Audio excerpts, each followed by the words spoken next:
Hello बच्चों, कैसे हो आप लोग। उम्मीद करता हूँ सभी स्वस्थ होकर आप सभी की बहुत अच्छे से पढ़ाई चल रही होगी। सो बच्चों, आप सभी जानते हैं कि हम 2025 बोर्ड एग्जाम की तैयारी करा रहे हैं और सभी को 95+ दिलाने का हमारा वादा है, हमारा प्रॉमिस है आप सभी को 95+ दिलाने का।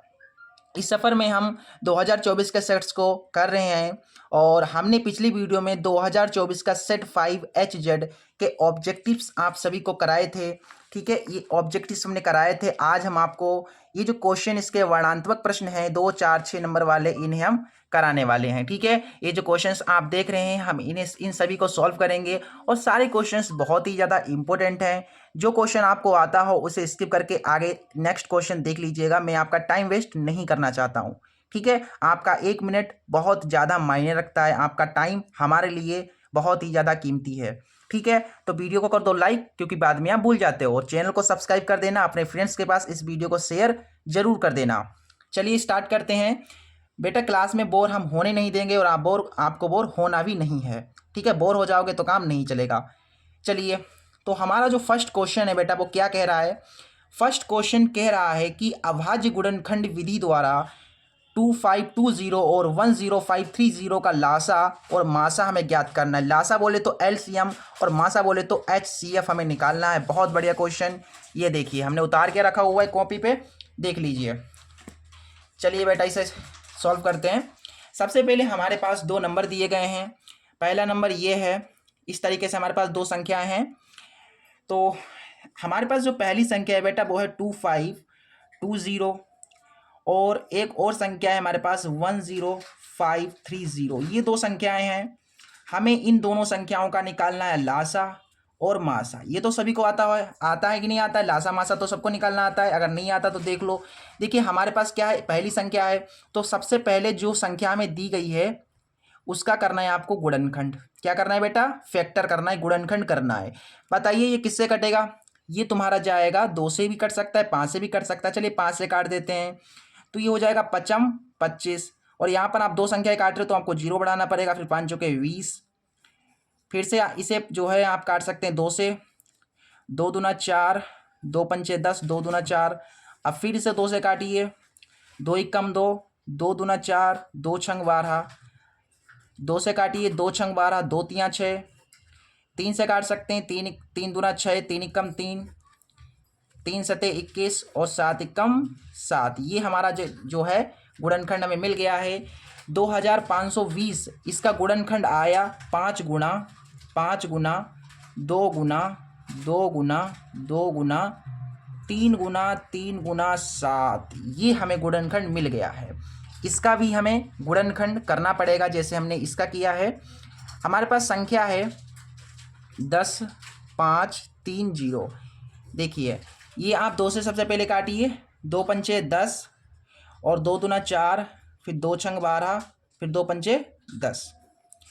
फिर इसे आप काट सकते हैं 3 से भी काट सकते हैं ना, इसे 3 से काटिए। चलिए 3 एकम 3, 4 5, 3 सते 21, 22 तिपच 15 और एक 16 तिपच 15।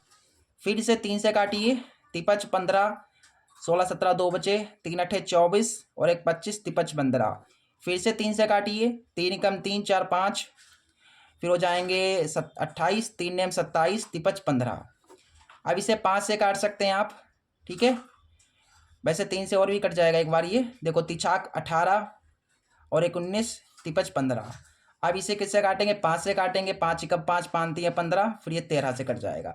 देखिए हमें इसका गुणनखंड मिल गया है 2 गुना 3 गुना 3 गुना ऐसे करके है 2 गुना 3 है कितनी बार, 1 2 3 4, 4 बार 3 है, ऐसे करके 4 बार लिख लो गुणा में। फिर क्या बचा है भाई, 5 गुना 13, 5 गुना 13। ये हमें गुणनखंड मिल गया। चलिए अब हम इसका लासा निकालते हैं। सबसे पहले आपको लासा निकालना है, उसके बाद मासा निकालना है। लासा, लासा बोले तो एलसीएम, एलसीएम क्या होगा। उसके बाद हमें निकालना है मासा, मासा बोले तो एचसीएफ। मैंने आपको बताया था कि लासा निकालने से पहले आपको मासा निकालना पड़ेगा। मासा निकालोगे तभी लासा निकल पाएगा। मासा निकालने के लिए देखिए, मासा निकालने के लिए एक तरीका ये होता है कि आपको देखना है दोनों और कॉमन क्या क्या है। जैसे कि ये 2 देखिए, ये कॉमन है तो इसका एक डब्बा बन जाएगा, इसका एक बॉक्स बन जाएगा। और ये देखिए 3 का ये बॉक्स बन रहा है, 3 का बॉक्स बन रहा है, एक और बन रहा है बॉक्स 3 का देखिए। फिर और किसका बॉक्स बन रहा है भाई, और 5 का बन रहा है, देखिए ये 5, इधर भी 5 है और इधर भी 5 है भाई, तो 5 का बन गया बॉक्स। 13 का और किसी का नहीं बन रहा है। अब ये जो बॉक्स हमने बनाए हैं इनके अंदर जो संख्याएं हैं उन्हें लिखना है आपको एक बार। देखिए सबसे पहला बॉक्स 2 का बना था, फिर उसके बाद फिर एक बना 3 का, फिर 3 का बना, फिर उसके बाद 5 का बना। अब इनकी गुणा करा दीजिए, हमें मासा मिल जाएगा 2 तियाँ 6, 6 तियाँ 18, फिर 18 पंजे आपको कर लेना है, 5 अट्ठे 40, 5 का 18 पंजे 90 होते ना। ये हमारा हो गया मासा, मासा निकल गया। अब देखिए लासा निकलेगा कैसे। ये जो बॉक्स वाले हैं इनको एक बार लिख लेना है, जैसे 2 का बॉक्स बना था, फिर 3 का बना, फिर ये वाला 3 का, फिर बना भाई 5 का, फिर उसके बाद जो संख्याएं बची हैं उनको भी लिखना है। ठीक है बेटा, मासा जो हम निकालते हैं, मासा मासा में केवल बॉक्स वाले लिखे जाते हैं, लेकिन लासा में बॉक्स वालों के साथ साथ जो बचे हैं उन्हें भी लिखना है। तो ये हमारे पास क्या क्या बचा है भाई, हमारे पास बचा 3, फिर एक 3 बचा, फिर 13 बचे, फिर ऊपर क्या बचा भाई, ऊपर 2 बचे, फिर 2 बचे, फिर 7 बचे। अब जब आप इनकी गुणा कराएंगे ना, इन सभी की जब आप गुणा कराएंगे बेटा, तो हमें मिल जाएगा 294840, ये हमें मिल जाएगा। ऐसे 2 तियाँ 6, 6 तियाँ 18 पंजे ऐसा करके करा ना, आपको कुछ मिल जाएगा। इस तरीके से हमने देखिए लासा निकाल लिया और मासा इस तरीके से निकालना था आपको। ठीक है, चलिए ये 2 नंबर का प्रश्न था, आराम से बन गया। इसके बाद इसका जो नेक्स्ट क्वेश्चन है उसे देखते हैं। देखिए ये क्वेश्चन हो गया ना, अब इसके बाद इसका नेक्स्ट क्वेश्चन देखिए। अगला क्वेश्चन नंबर खा है, कह रहा है कि सिद्ध कीजिए कि 2√3 एक अपरिमेय संख्या है। अपरिमेय संख्या में सिद्ध करना है, बहुत बढ़िया क्वेश्चन है। देखिए नेक्स्ट क्वेश्चन, इसमें सबसे पहले हमें क्या करना पड़ेगा बताओ। फर्स्ट स्टेप में हमें मानना पड़ेगा, माना कि हमें किसे अपरिमेय संख्या सिद्ध करना है बेटा बताओ, हमें सिद्ध करना है 2√3 को। तो हम मान लेते हैं कि 2√3 जो है एक, हमें अपरिमेय संख्या सिद्ध करना है, इसलिए हम परिमेय संख्या मानेंगे। अपरिमेय संख्या सिद्ध करना कभी भी आपको हो तो परिमेय मानना पड़ेगा आपको। एक परिमेय संख्या है, परिमेय संख्या है। ठीक है, हमने परिमेय संख्या मान लिया। अगर ये परिमेय संख्या है, अगर ये परिमेय संख्या है तो किसके बराबर होगी, तो ये बराबर हो जाएगी a/v के। ठीक है, इस रूप की होगी भाई। अगर ये परिमेय संख्या है तो बटे में होगी। ए वी क्या है, जहां ए बी पूर्णांक है, जहां ए व वी पूर्णांक हैं। ठीक है, चलिए इतनी बात क्लियर है। इधर अंडर रूट की संख्या को रोक लो, फिर जो बचा है उसको बट्टे में भेज दो। जैसे 2 गुणा में तो इसके बट्टे में आ जाएगा। ये आपको मिल गया। ठीक है, ये आपको मिल गया। तो आपने यहाँ पर देखा कि ये जो है ये क्या है, एक परिमेय संख्या है, परिमेय संख्या है, और ये क्या है, एक अपरिमेय संख्या है। अब देखिए भाई बताइए, परिमेय संख्या कभी अपरिमेय संख्या के बराबर होती है, नहीं होती है, इसलिए हम कह देंगे कि यह एक अपरिमेय संख्या होगी। थोड़ा बहुत हिंदी में लिखना पड़ेगा आपको, स्टेटमेंट आपको लिखनी पड़ेगी। ऐसा करके लिख दो कि चूंकि a/2v एक परिमेय संख्या है, परिमेय संख्या है, इसलिए √3v एक परिमेय संख्या होगी। देखिए बात को समझिए, अगर ये परिमेय संख्या है तो ये भी परिमेय संख्या होगी। क्यों होगी भाई, क्योंकि बराबर है। अब भाई यहाँ अगर ये परिमेय संख्या है तो ये वाली भी परिमेय संख्या होनी चाहिए। ठीक है, लेकिन अगर हम इसका विरोध करें, लेकिन मैंने जैसे आपको पढ़ाया कि भैया अंडर रूट के अंदर तो अपरिमेय संख्या होती है, लेकिन इसके विरोध से ये विरोध से,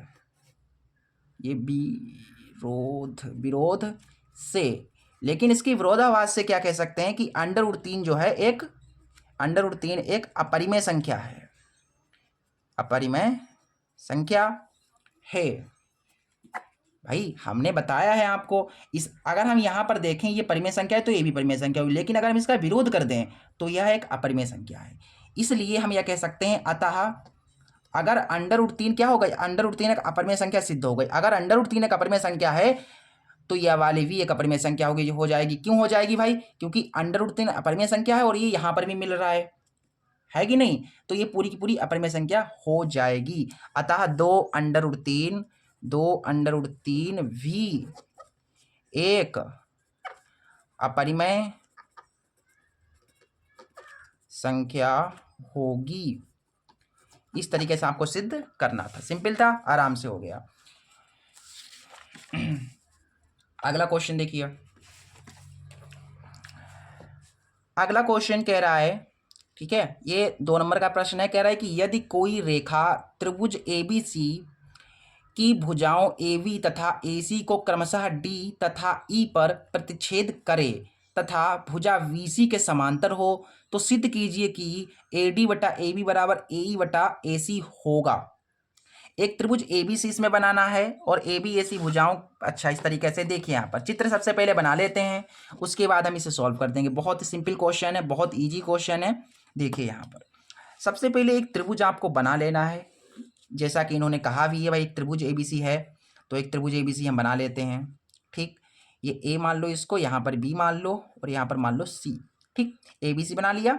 ठीक है, त्रिभुज एबीसी बनाने के बाद एवी तथा एसी को एक रेखा हमको बनानी है। एक रेखा कहा गया कि कोई रेखा है त्रिभुज एबीसी की भुजाओं एवी और एसी को क्रमशः डी और ई पर प्रतिच्छेद करती है। जैसे एक रेखा है, वो एवी को देखिए यहाँ पर लिखा हुआ है कि एवी को डी बिंदु पर, इस एवी को डी बिंदु पर यहाँ पर, ठीक, और एसी को ई बिंदु पर, इस एसी को इस ई बिंदु पर, इस ई बिंदु पर प्रतिच्छेद करती है। मतलब एक रेखा है इस तरीके से इन दोनों बिंदु को प्रतिच्छेद कर रही है। ये जो रेखा है बेटा देखिए यहाँ पर कहा गया है कि प्रतिच्छेद करती है तथा भुजा बीसी के समांतर है। ये जो भुजा है इस बीसी के समांतर है। देख लीजिए भाई समांतर है, बिल्कुल समांतर है। समांतर है कि नहीं समांतर है बताओ। ये डीई किसके समांतर है? वीसी के समांतर है। चूंकि भुजा जो डीई है वो समांतर है वीसी के। ठीक, अच्छा, तो हमें यहाँ पर सिद्ध करना है कि एडी बटा एबी बराबर एई बटा एसी होगा। ठीक है, तो ऐसा करके लिख दो कि सिद्ध करना है, सिद्ध करना है। अपनी भाषा में इसे सॉल्व कराएंगे बहुत इजी तरीके से, बहुत ज़्यादा इजी तरीके से। देखिए हमें सिद्ध करना है एडी बटा एवी बराबर एई बटा एवी सॉरी एसी, ये हमें सिद्ध करना है। बहुत बढ़िया, बहुत बढ़िया। देखिए ये चीज़ हमें सिद्ध करके दिखानी है। ये सिद्ध कब होगी? जब आप इसमें थोड़ी रचना करेंगे। रचना कर लेते हैं। देखिए हम क्या करते हैं, इस बी को जो है ई से मिला देते हैं और इस सी को मिला देते हैं डी से, और हमें एक बिंदु डी से एक लंब डाल देते हैं। ये जो है ये आपका लंब डाल दिया मैंने, किस पर? एक ए सी पर लंब डाला। इस वाले बिंदु को मान लीजिए A B C D E, इसको एफ मान लीजिए। ठीक है, और इस वाले बिंदु से हमने एक लंब डाल दिया यहाँ पर, ये लंब डाल दिया, ये वाला एक लंब है और एक लंब तुम्हारा ये है। ये बिंदु बन जाएगा जी, मान लो इसको ई एफ जी ऐसे करके। ठीक है, ये रचना हो गई। अब आप चाहें तो यहाँ पर रचना लिख देना। ठीक है, आप लिखना चाहें तो रचना लिख सकते हैं कि वी को ई से मिलाया, सी को डी से मिलाया, फिर डी को एफ से मिलाया तथा फिर ई को जी से मिला दिया। ठीक है, समझ गए? चलिए अब यहाँ पर आ जाओ रचना लिख लेना। ठीक है, रचना लिख लेना। अब देखो यहाँ पर हमें क्या चाहिए, हमें जो सिद्ध करना है उसी हिसाब से चलेंगे। हमें सिद्ध करना है पहले ए डी चाहिए। ए डी कहाँ पर मिलेगा? देखो ए डी यहाँ पर मिलेगा। तो ये कौन से त्रिभुज में मिल रहा है? त्रिभुज ए डी एफ में। तो हम क्या करते हैं, इस त्रिभुज ए डी एफ का क्षेत्रफल निकाल लेते हैं, तभी काम हो पाएगा बेटा। जो मैं कह रहा हूँ वो ध्यान से समझिए। ये हमें ए डी चाहिए तो हमें इसका क्षेत्रफल निकालना पड़ेगा। त्रिभुज ए डी एफ का क्षेत्रफल, चूंकि त्रिभुज ए डी एफ का क्षेत्रफल, ये जो त्रिभुज है बेटा लंबवत है, 90 डिग्री बन रहा है, इसलिए ये जो त्रिभुज है वो समकोण है। समकोण त्रिभुज है, यानी समकोण त्रिभुज का क्षेत्रफल निकालने के लिए सूत्र होता है 1/2 गुणा लंब गुणा आधार, लंब गुणा आधार। तो यहां से देखिए हमारे पास आ जाएगा 1/2 गुणा किसका? Area of triangle A D F. देखो यहां से लंब कितना है बेटा? देखो लंब तुम्हारा क्या है? लंब तुम्हारा यही तो है, लंब डी एफ लंब है। और आधार कितना है? आधार तुम्हारा देखो जिस पर ये, जैसे ये रेखा है ये लंब है इस पर। ठीक है, ये रेखा लंब है, ये ए बी मान लो, ये ए बी है और ये सी है। ये किस पर लंब है? इस पर लंब है, तो ये आधार हो जाएगा। मतलब जो रेखा जिस पर लंब होती है वही आधार कहलाती है। तो ये रेखा है इस पर लंब है, इस पर लंब है, तो ये तुम्हारा आधार हो जाएगा ए डी। ये मान लो समीकरण पहली। हमें ए डी मिल गया, अब हमें चाहिए ए बी। तो ए बी कहाँ पर मिलेगा, देखो ए बी किस त्रिभुज में आ रहा है, त्रिभुज ए बी ई में। ठीक है, तो अब हम क्या करते हैं, इसी प्रकार हम करते हैं त्रिभुज ए वी ई का क्षेत्रफल निकाल लेते हैं, का क्षेत्रफल। क्षेत्रफल निकालने के लिए सूत्र रहेगा 1/2 गुणा लंब गुणा आधार, लंब गुणा आधार। तो देखो यहाँ से लंब तुम्हारा क्या है बताओ, इस ए बी के ऊपर कौन लंब है भाई, लंब देखो इसके ऊपर, इस रेखा के ऊपर ये लंब तुम्हारा एफ डी है, डी एफ लंब है, डी एफ। तो ये तुम्हारा लंब हो जाएगा डी एफ, और आधार, आधार कौन होगा, किसके ऊपर ये लंब है, इस ए बी के ऊपर लंब है, तो आधार तुम्हारा हो गया ए बी। ये समीकरण बन गई तुम्हारी सेकंड। अब हमें क्या चाहिए, हमें चाहिए ए डी बटा ए बी, यानी कि इस ए डी के बटे में ए बी होना चाहिए। यानी हमें कब मिलेगा ये, जब आप पहली वाली समीकरण को दूसरी वाली समीकरण से भाग दे देंगे तभी मिलेगा। तो क्या करते हैं, अब हम समीकरण फर्स्ट को सेकंड से भाग दे देंगे तभी हमें मिल पाएगा वो। तो समीकरण फर्स्ट कौन सी है, देखिए एरिया ऑफ यानी क्षेत्रफल त्रिभुज ए डी एफ बटा में चला जाएगा ये वाला त्रिभुज, त्रिभुज ए वी ई का क्षेत्रफल, ए आर लिख दो ऐसे करके, ठीक है। फिर ए डी एफ ये वाला देख लीजिए यहाँ पर है 1/2 गुणा डी एफ गुणा ए डी, और बटा में तुम्हारा ये आ जाएगा 1/2 गुणा डी एफ बटा ए वी। अब ये जो देखिए यहाँ से जो है 1/2 से 1/2 कट गया, डी एफ से डी एफ कट गया, तो हमें यहाँ से मिल गया area of triangle A D F upon area of triangle A V ई। कितना मिल गया बताओ, ए डी बटा ए बी मिल गया, ए डी बटा ए बी मिल गया, और यही हमें चाहिए था, इसे समीकरण ए नाम दे दो। यही हमें चाहिए था बेटा, देखो हमें हमारा आधा क्वेश्चन हो गया है, ए डी बटा ए बी चाहिए था, ए डी बटा ए बी मिल गया है। अब आधा क्वेश्चन इसी तरीके से वो भी कर देंगे। देखो अब हमें क्या चाहिए, अब हमें ए ई चाहिए, ए ई। तो ए ई यहाँ पर है कौन सा त्रिभुज में, त्रिभुज ए ई जी में। अब क्या करेंगे, त्रिभुज ए ई जी का क्षेत्रफल निकालेंगे। अब त्रिभुज ए ई जी का क्षेत्रफल निकालने के लिए सूत्र रहेगा 1/2 गुणा लंब गुणा आधार। तो लंब इसमें कौन है बताओ, इसमें लंब तुम्हारा यही तो है, ये लंब है, देखो लंब तुम्हारा ई जी है, लंब तुम्हारा क्या है, ई जी है, बटा गुणा आधार, लंब गुणा आधार। आधार कौन है, ये किसके ऊपर लंब है, ये ए ई के ऊपर लंब है, यानी आधार तुम्हारा ए ई है, ए ई है, ठीक है। ये समीकरण बना लो तुम थर्ड। अब हमें क्या चाहिए, देखो हमें ए ई मिल गया, अब हमें चाहिए ए सी। ए सी किस त्रिभुज में है, त्रिभुज ए सी डी में। अब क्या करेंगे, त्रिभुज ए सी डी का क्षेत्रफल निकालेंगे। त्रिभुज ए सी डी का क्षेत्रफल 1/2 गुणा लंब गुणा आधार। लंब तुम्हारा कौन है बताओ, इसमें लंब कौन है भैया, इसके ऊपर कौन लंब है, ये लंब है, ई जी लंब है, ई जी लंब है, गुणा आधार, आधार ये लंब किसके ऊपर है, इस ए सी के ऊपर लंब है, तो आधार तुम्हारा ए सी हो गया। ये समीकरण बन गई फोर्थ। हमें क्या चाहिए, हमें ए ई के बटे में ए सी चाहिए। तो कब मिलेगा, जब आप इस ए ई को मतलब इस थर्ड समीकरण को इस फोर्थ समीकरण से भाग कर दोगे, जैसे ऊपर मैंने किया, ठीक है। चलिए अब क्या करते हैं, हम समीकरण थर्ड को भाग देते हैं फोर्थ से। समीकरण थर्ड तुम्हारे पास ये है, area of triangle A E G बटा में ये वाला देखो area of triangle A C D. यहाँ से आ जाओ, देखो 1/2, फिर क्या है ई जी गुणा ए ई बटा में ये डाल दो, इसके 1/2 गुणा ई जी गुणा ए सी। 1/2 से 1/2 कट गया, ई जी से ई जी कट गया, तो हमें यहाँ से मिल गया, देखिए area of triangle A E G बटा में area of triangle A C D बराबर ए ई बटा ए सी। ये चीज़ हमें मिल गई, ये समीकरण बन गई वी। अब आप यहाँ पर देखेंगे, अगर आप यहाँ पर देखेंगे ध्यान से, तो हमें समीकरण ए ये चीज़ और ये चीज़ हमें चाहिए नहीं है, ये वाली चीज़ और ये वाली चीज़ हमें नहीं चाहिए, हमें केवल ए डी बटा ए बी और ए ई बटा ए सी चाहिए। देखिए यही तो चाहिए हमें।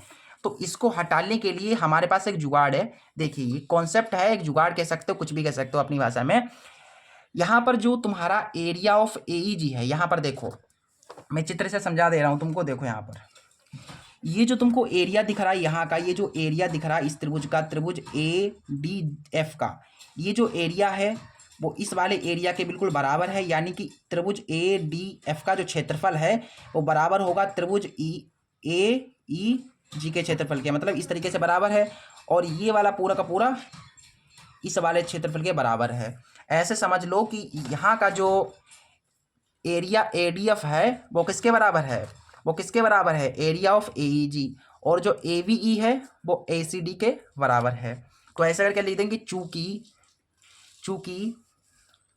जो एडीएफ है, देखिए यहाँ से जो एरिया ऑफ एडीएफ है, एरिया ऑफ ट्रायंगल एडीएफ, वो किसके बराबर है, वो बराबर है area of triangle A E जी के। आगे और देखिए एरिया ऑफ ये वाला, अब ये वाला देख लो, area of triangle A V E किसके बराबर है, area of triangle A C D के बराबर है। इसलिए हम यहाँ पर जो है इस ए ई जी के स्थान पर हम क्या लिख देंगे, ए डी एफ लिख देंगे। ठीक है, तभी ये हट पाएगा, तभी हमारा क्वेश्चन हो पाएगा। क्या लिख देंगे, इसके स्थान पर हमें लिखना पड़ेगा ये, क्योंकि बराबर है ये area of triangle A D F, और इसके स्थान पर हमें लिखना पड़ेगा ये A B E, area of A V E, और बराबर में हमारे पास क्या है, ए ई बटा ए सी है। इसे बी मत मानिए, इसे मान लो बी। अब तुम क्या करो, इस समीकरण ए की इस समीकरण बी से तुलना करा दो। तो ऐसे लिखो कि समीकरण ए व वी की तुलना कराने पर, तुलना कराएंगे अगर आप, तो यहाँ पर जो ये चीज़ है, बिल्कुल ये वाली जो चीज़ है, ये जो फंक्शन है इसके बिल्कुल बराबर है। देखो यहाँ पर ए डी एफ है, यहाँ पर भी ए डी एफ है, यहाँ पर ए बी है, यहाँ पर भी ए बी है। मतलब तुलना कराने पर ये जो चीज़ है यहाँ से, इससे ये कट जाएगी। तो हमारे पास केवल ये बचेगा ए डी बटा ए वी। क्या बचेगा, ए डी बटा ए वी बराबर ए ई बटा ए सी। ठीक है, ये हो गया सिद्ध। ठीक है, सिद्ध हुआ। आशा करता हूँ ये क्वेश्चन समझ में आया होगा। बोर्ड एग्जाम में ये क्वेश्चन 3 नंबर में आएगा। यहाँ पर अनसॉल्वड में 2 नंबर में दिया है, हो सकता है 3 नंबर में आए क्योंकि बड़ा क्वेश्चन है। ठीक है, इस तरीके से इस क्वेश्चन को हमें करना था, बहुत ईजी तरीके से कराया है। बाकी इसका सॉल्यूशन और भी हार्ड था अगर मैं कॉन्सेप्ट पूरा समझाने लगता तो। ठीक है, आगे देखिए तीसरा क्वेश्चन कह रहा है कि बिंदुओं ए इतना है वी इतना है को मिलाने वाला रेखाखंड, इन दोनों बिंदुओं को मिलाने वाला रेखाखंड को 2:3 में विभाजित करने वाले बिंदु के निर्देशांक ज्ञात कीजिए। बहुत बढ़िया क्वेश्चन है, बहुत प्यारा सा क्वेश्चन है। देखो यहाँ पर सबसे पहले 2 बिंदु हैं, ए और वी है। एक बिंदु तुम्हारा यहाँ पर ए है और एक बिंदु तुम्हारा यहाँ पर वी है। जो ए बिंदु है उसके निर्देशांक हमको दिए -1, 7, और एक बिंदु वी है जिसके निर्देशांक हमको दिए 4, -3। इन बिंदुओं को मिलाने वाला रेखाखंड बोला है, को मिलाने वाला रेखाखंड, यानी इनको मिलाने वाला मैं खींच देता हूँ रेखाखंड। देखो खींच दिया मैंने रेखाखंड। इस रेखाखंड को देखो, रेखाखंड को 2:3 में विभक्त करने वाला बिंदु, मतलब इसको एक बिंदु जो है यहाँ पर मान लेता हूँ ये बिंदु है, ये बिंदु जो है इस वाले बिंदु को, इस वाले रेखाखंड को 2:3 में विभाजित कर रहा है, काट रहा है इसको। यहाँ से यहाँ तक मान लेता हूँ 2 अनुपात है। ठीक है, और यहाँ से लेकर के यहाँ तक जो है वो है 3। तो इस तरीके से हो जाएगा 2:3। तो इस वाले बिंदु के हमें निर्देशांक निकाल लें। यहाँ का जो निर्देशांक x और y ये हमें निकालना है यहाँ का। ठीक है, हमने यहाँ पर मान लिया इस बिंदु के निर्देशांक x, y हैं। ये x हम निकाल लेंगे, फिर y निकाल लेंगे, फिर ये हमें बिंदु आराम से पता चल जाएगा। ये a है, ये v है, तो इस वाले को c नाम दे दो, इसको नाम दे दो c। चलिए, हमें ये जो बिंदु है ये बताना है क्या होगा। ठीक है बेटा, चलो तो सबसे पहले ये जो बिंदु है बेटा, इस रेखाखंड को क्या कर रहा है, अंतः विभाजित कर रहा है। तो हम लगा देंगे यहाँ पर अंतः विभाजन का सूत्र, अंतः विभाजन सूत्र से सबसे पहले हमें अनुपात दिया गया है 2:3। पहला वाला अनुपात हो जाएगा तुम्हारा m1, यानी m1 तुम्हारा है 2, और दूसरा वाला हो जाएगा तुम्हारा m2। इसका मतलब m2 हमें 3 दिया है। ठीक है, यहाँ से m1 m2 मिल गया। और ये जो बिंदु है ये वाला x1, इसका ये y1, ये x2 और ये हो जाएगा y2। ठीक है, अंतः विभाजन का जो सूत्र होता है वो आपको पता होना चाहिए, x बराबर m1 x2 plus m2 x1 वटा में होता है m1 प्लस m2। इसी तरीके से y का निर्देशांक निकालने का, जो y निर्देशांक निकालने के लिए अंतः विभाजन का जो सूत्र होता है वो होता है m1 y2 plus m2 y1 upon में m1 प्लस m2। ये दो सूत्र होते हैं। ठीक है, ये x निकाल लेंगे यहाँ से इस वाले सूत्र से, और y निकालना है तो इस वाले सूत्र से निकाल देंगे मान को रख करके। देखो x मिल जाएगा हमें यहाँ से, m1 कितना है बेटा, m1 तुम्हारा 2 है, x2 कितना है, x2 तुम्हारा 4 है, फिर m2 तुम्हारा 3 है, x1 तुम्हारा माइनस का 1 है बटा m1 प्लस m2, m1 2 है, m2 3 है। इसी तरीके से y को साथ साथ निकालते चलो, m1 2 है, फिर y2 तुम्हारे पास माइनस का 3 है, m2 3 है, y1 7 है, यहाँ से 2 प्लस 3। ठीक है, आगे सॉल्व करो, यहाँ पर x मिल जाएगा हमें, देखो 2 चौके 8 और 3 कम 3, 3 और 2 5, y देखो 2 तियाँ 6, 3 सते 21, 3 और 2 5, 8 में से 3 चले जाएंगे तो आपके पास बचेंगे 5, और यहाँ से देखो माइनस प्लस में घट जाएंगे तो 21 में से 6 चले गए तो बचे आपके पास 15 बटा 5, 5 कम 5, 5 तियाँ 15, तो x हमारे पास आ गया 1 और y आ गया हमारे पास 3। तो अतः वह बिंदु तुम्हारे पास हो जाएगा 1,3। अच्छा वह बिंदु, रुक जाओ, यहाँ पर मैंने क्या माना था, उस बिंदु को x, y माना था। x कितना आया, x आया 1, y आया 3, 1,3 तुम्हारा जो है आंसर हो जाएगा। ठीक है, पेन नहीं चल रहा, मैं पेन चेंज कर लेता हूँ पहले तो। हाँ तो बेटा इसका जो नेक्स्ट क्वेश्चन है उसे देखिए। अगला क्वेश्चन हमारे पास 18 नंबर कह रहा है कि यदि कोसिक थीटा बराबर 2 हो तथा फिर से पढ़िए, यदि कोसिक थीटा बराबर 2 हो तो cot theta plus sine theta upon 1 plus cos theta का मान ज्ञात कीजिए। इतना इजी तरीके से इस क्वेश्चन को हम बताएंगे कि आप जो है देखते रह जाएंगे, मतलब बहुत इजी तरीके से ये क्वेश्चन हम कराने वाले हैं। देखो यहाँ पर सबसे पहले हमें दिया गया है कोसिक थीटा बराबर 2, तो हमें बेटा यहाँ पर cot theta plus sine theta वटा 1 प्लस कोस थीटा का मान बताना है। ठीक है, चलिए देखिए यहाँ पर सब कुछ क्लियर दिख रहा है आप सभी को, साफ साफ सब कुछ। देखो यहाँ पर ये चीज़ हमें दी गई है, हमें इसका वैल्यू निकालना है। सबसे पहले हम यहाँ से जो हमको दिया गया है, ये जो हमें दिया गया है, यहाँ से हम थीटा का वैल्यू निकाल लेंगे और थीटा का वैल्यू यहाँ पर रख देंगे, काम हमारा हो जाएगा। ठीक है, थीटा का वैल्यू यहाँ पर निकालते हैं। चलिए कोसिक थीटा है, लिखा रहने दीजिए। अब आप सोचिए कि कोसिक में 2 किसका मान होता है, कोसिक में 2 किस डिग्री का मान होता है, ये होता है कोसिक 30 डिग्री का मान, कोसिक 30 डिग्री, क्योंकि कोसिक 30 का मान होता है 2, ये कट जाएगा तो हमें थीटा मिल गया 30 डिग्री। इस थीटा को हम यहाँ पर रख देंगे, काम हमारा हो जाएगा। इसलिए हम ये कह देंगे कोट थीटा, थीटा के स्थान पर 30 डिग्री प्लस साइन है ऊपर और थीटा यहाँ पर है, यहाँ पर भी 30 रख दो। जहाँ जहाँ थीटा है वहाँ पर हमने क्या कर दिया बताओ, 30 डिग्री रख दिया। अब इसे सॉल्व कीजिए। कोट 30 का मान होता है √3, साइन 30 का मान होता है 1/2, कोस 30 का मान होता है √3/2।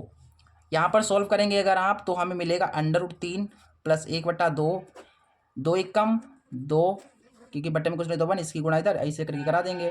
1 की √3 से हो जाएगी तो √3 आ जाएगा, फिर 2 एक कम 2। ठीक है, इसके बट्टे में कुछ नहीं तो 1, और आपको पता है सबसे नीचे वाला ऊपर सबसे गुणा कर लेगा, ऐसे करके गुणा हो जाएगी। तो यहाँ से देखेंगे अगर आप तो √3 प्लस 2 के ऊपर 1 से 2 एक कम 2, फिर 2 की अंदर गुणा हो जाएगा तो 2 दूना 4, ऐसे समझो कि ये हो जाएगा हमारे पास। ठीक है, ये आ गया। फिर इसके बट्टे में कुछ नहीं तो 1, इसके गुणा इधर करा देंगे तो आ जाएगा 2 √3, 2 प्लस √3 प्लस 1 की 2 से हो जाएगी 2, फिर यहाँ पर इसकी गुणा हो जाएगी 2 प्लस √3, ऊपर 2 और 2 कॉमन है, निकाल लेंगे तो हमारे पास आ जाएगा √3 और 2 प्लस √3 प्लस का 1 और बट्टा में हमारे पास 2 है, फिर 2 प्लस अंडर रूट 3 है। कुछ नहीं कर रहा हूँ मैं, सॉल्यूशन कर रहा हूँ और 2 से 2 कट गया, तो हमारे पास जो है यहाँ पर आ गया, ये चीज़ आ गई। ठीक है, ये आ गया अंडर रूट 3, फिर है 2 प्लस अंडर रूट 3 प्लस 1 बटा 2 प्लस अंडर रूट 3, ये आ गया तुम्हारा आंसर। ठीक है, यही तुम्हारा आंसर है ना। यहाँ पर इसे सॉल्व करोगे बेटा तो कितना आएगा, यहाँ पर इनके द्वारा, इनके कहे अनुसार यहाँ पर जो है ये 2 आ रहा है आंसर। इसका कितना आ रहा है, 2 आ रहा है। तो हमें लगता है इसे थोड़ा सॉल्व करना पड़ेगा हमें। 2 हमारा हो आ जाएगा। देखो नीचे अंडर रूट की संख्या होती नहीं तो उसका हर परमेकरण कर देंगे, 2 माइनस अंडर रूट 3 बटा 2 माइनस अंडर रूट 3 आ गया, फिर गुणा हो जाएगी। ठीक है, फिर क्या हो जाएगी, गुणा हो जाएगी। तो फिर गुणा करा दो फटाफट, इसकी गुणा पहले इधर, फिर इसकी गुणा इधर, ऐसे करके। तो देखो यहाँ से आ गया under root 3, 2 plus under root 3 पहले से मौजूद है, गुणा कर लेगा ये 2 माइनस अंडर रूट 3, फिर इसकी 1 से गुणा करा देंगे तो आ जाएगा 2 माइनस अंडर रूट 3 बटे में देखो a plus B a minus B है तो a square minus B square. ठीक है, यहाँ पर थोड़ा सा हम जो है इसको सरल करते हैं। यहाँ पर देखो, देखो यहाँ पर ये है अंडर रूट 3 और a plus B a minus B है तो a square minus V square, फिर यहाँ पर है 2 माइनस अंडर रूट 3 और नीचे आ जाएगा 2 दूना 4, स्क्वायर से रूट कट जाएगा, 3 बचेगा, मतलब नीचे 1 बचा है। ठीक है, इसे सरल कीजिए, देखिए हमें क्या मिलता है।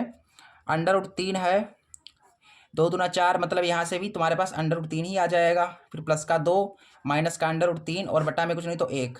ये चीज़ तुम्हारी जो है ये, सॉरी गाइज यहाँ पर जो है ये है, रुक जा रुक जा रुक जा रुक जा, गलत हो गया गलत हो गया गलत हो गई। ये अंडर रूट 3 पहले से था, इसको मैंने सोल्व किया तो मुझे 1 मिलेगा, यहाँ पर 1 मिलेगा, फिर प्लस 2 है, इस तरीके से है। अब ये अंडर रूट 3 से अंडर रूट 3 ये कट जाएगा और 2 बचा केवल, तो हमारा 2 आ गया आंसर। ठीक है, इस तरीके से हमें इस क्वेश्चन को सॉल्व करना था और ये क्वेश्चन भी आराम से हो गया। चलिए अब इसका जो नेक्स्ट क्वेश्चन है उसे देखिए। अगला क्वेश्चन तुम्हारे पास ये है, कह रहा है कि सिद्ध कीजिए कि बिंदु 5 कामा माइनस 2, 6 कामा 4 और 7 कामा माइनस 2 एक समद्विबाहु त्रिभुज के शीर्ष हैं। ये जो बिंदु हैं, ये जो तीनों बिंदु हैं, ये समद्विबाहु त्रिभुज के शीर्ष हैं, ये हमें सिद्ध करना है। बहुत बढ़िया क्वेश्चन है। यहाँ पर तुम्हारे पास एक त्रिभुज होगा। ठीक है, अब हमें सिद्ध करना है कि ये जो त्रिभुज है ये समद्विबाहु है, लेकिन इसके लिए हमें इसके शीर्ष दिए गए हैं। पहला शीर्ष है 5 कामा माइनस 2, इसे ए मान लेता हूँ, और यहाँ पर ये बी बिंदु है 6 कामा 4, फिर तीसरा बिंदु सी है 7 कामा माइनस 2। हमें सिद्ध करना है कि ये जो तुम्हारे बिंदु दिए गए हैं, ये जो बिंदु दिए गए हैं, ये बिंदु समद्विबाहु त्रिभुज के शीर्ष हैं। ठीक है, चलिए तो सबसे पहले यहाँ पर समद्विबाहु का मतलब हो जाएगा 2 भुजाएं बराबर। तो अगर हम इस त्रिभुज की 2 भुजाएं बराबर दिखा देंगे तो ये त्रिभुज तुम्हारा हो जाएगा समद्विबाहु। क्या हो जाएगा, समद्विबाहु, मतलब 2 भुजाएं क्या हो, बराबर हो, ऐसा त्रिभुज समद्विबाहु कहलाता है। तो यहाँ पर सबसे पहले हम क्या करते हैं, इस ए बी भुजा को निकालते हैं। ये भुजा कैसे निकलेगी, यहाँ से लेकर के यहाँ तक की दूरी हमें निकालनी है, इसका मतलब। तो हम क्या करेंगे, या ए से लेकर के वी तक की दूरी निकाल लेंगे तो हमें ये ए बी भुजा मिल जाएगी। ठीक है, तो देखो ए वी की दूरी, भाई ए बी बिंदु है, इसकी दूरी निकालने के लिए सूत्र आपको पता ही है, x2 माइनस x1 का whole square plus y2 minus y1 का होल स्क्वायर। ये क्वेश्चन नंबर तुम्हारा है 4। ठीक है, इसे हमें सिद्ध करना है। यहाँ से मैं सॉल्यूशन कर रहा हूँ इसका। तो यहाँ से हमें ए बी क्या मिलेगा, देखो सबसे पहले ये x1 y1 x2 y2 ऐसे करके मान लो, इसे x1 y1 x2 y2 ऐसे करके मान लो। तो हमें x2 चाहिए, x2 तुम्हारा 6 है, माइनस x1 चाहिए, x1 तुम्हारा 5 है, स्क्वायर है तो स्क्वायर लगा दो, प्लस y2 तुम्हारे पास 4 है, y1 तुम्हारे पास माइनस 2 है। यहाँ से ए बी हमें क्या मिला बताओ फटाफट, 6 में से 5 गया, 1 बचा, 1 का स्क्वायर 1 आया, 4 और 2 6, 6 का स्क्वायर 36। तो यहाँ से हमें ए बी मिल गया 36 और 1 37। ये ए बी की जो है लंबाई आ गई है, ए बी की दूरी आ गई, ए बी भुजा आ गई। ए बी के बाद हम निकालेंगे, ये निकल गई भुजा, ये जो भुजा आ गई ये आ गई अंडर रूट में 37। अब इस भुजा को निकालेंगे, इस भुजा बी सी को निकालते हैं, बी सी बिंदु वी सी।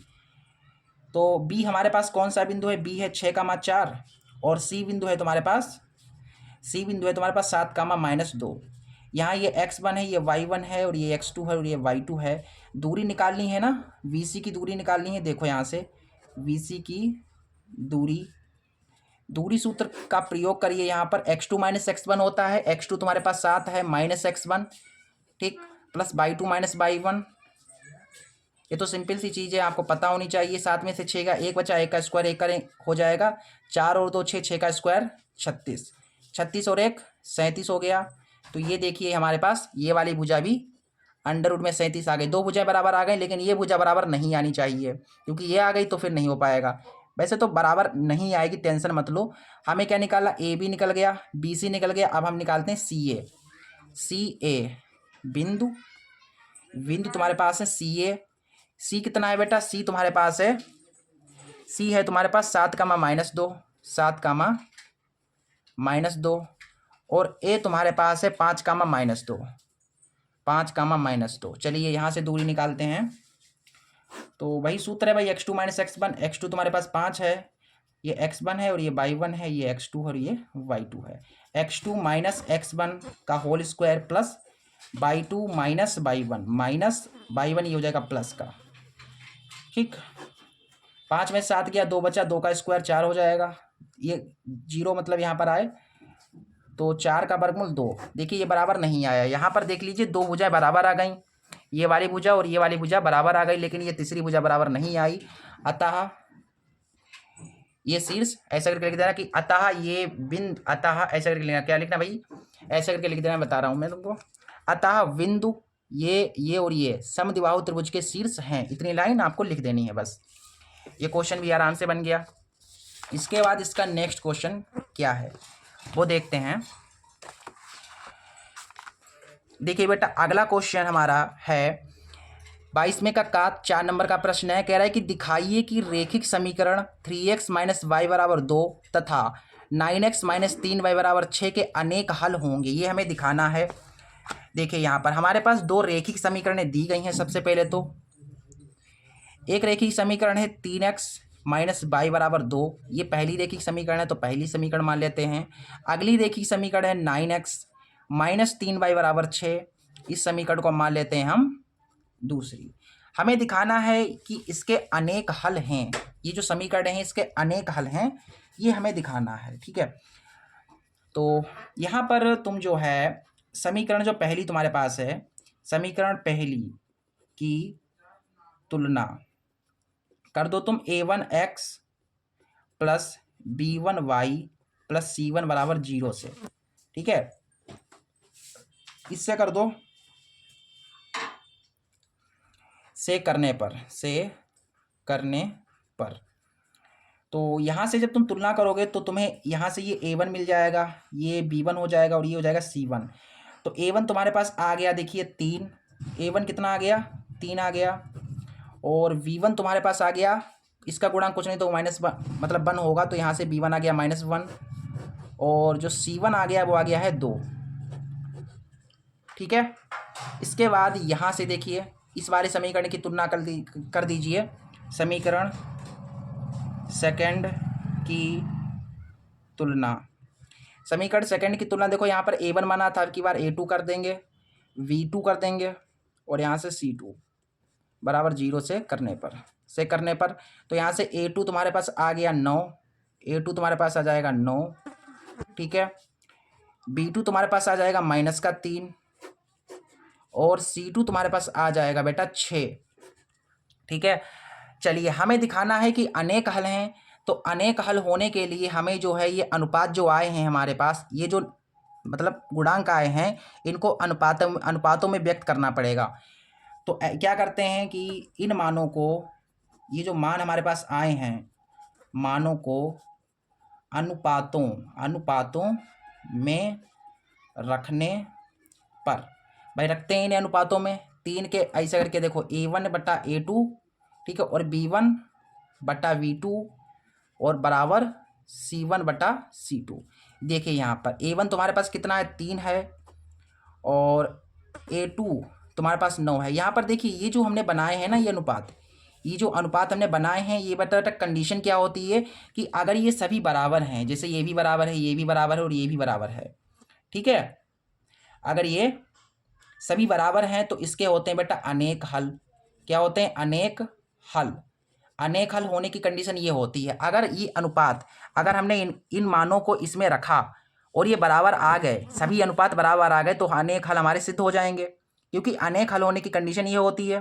ठीक है, तो यहाँ पर A1 तुम्हारा 3 था, रख दिया, A2 तुम्हारा 9 था, रख दिया, बराबर है बराबर। B1 तुम्हारा माइनस का 1 है, B2 तुम्हारे पास 3 है माइनस का, C1 तुम्हारे पास 2 है, C2 तुम्हारे पास 6 है।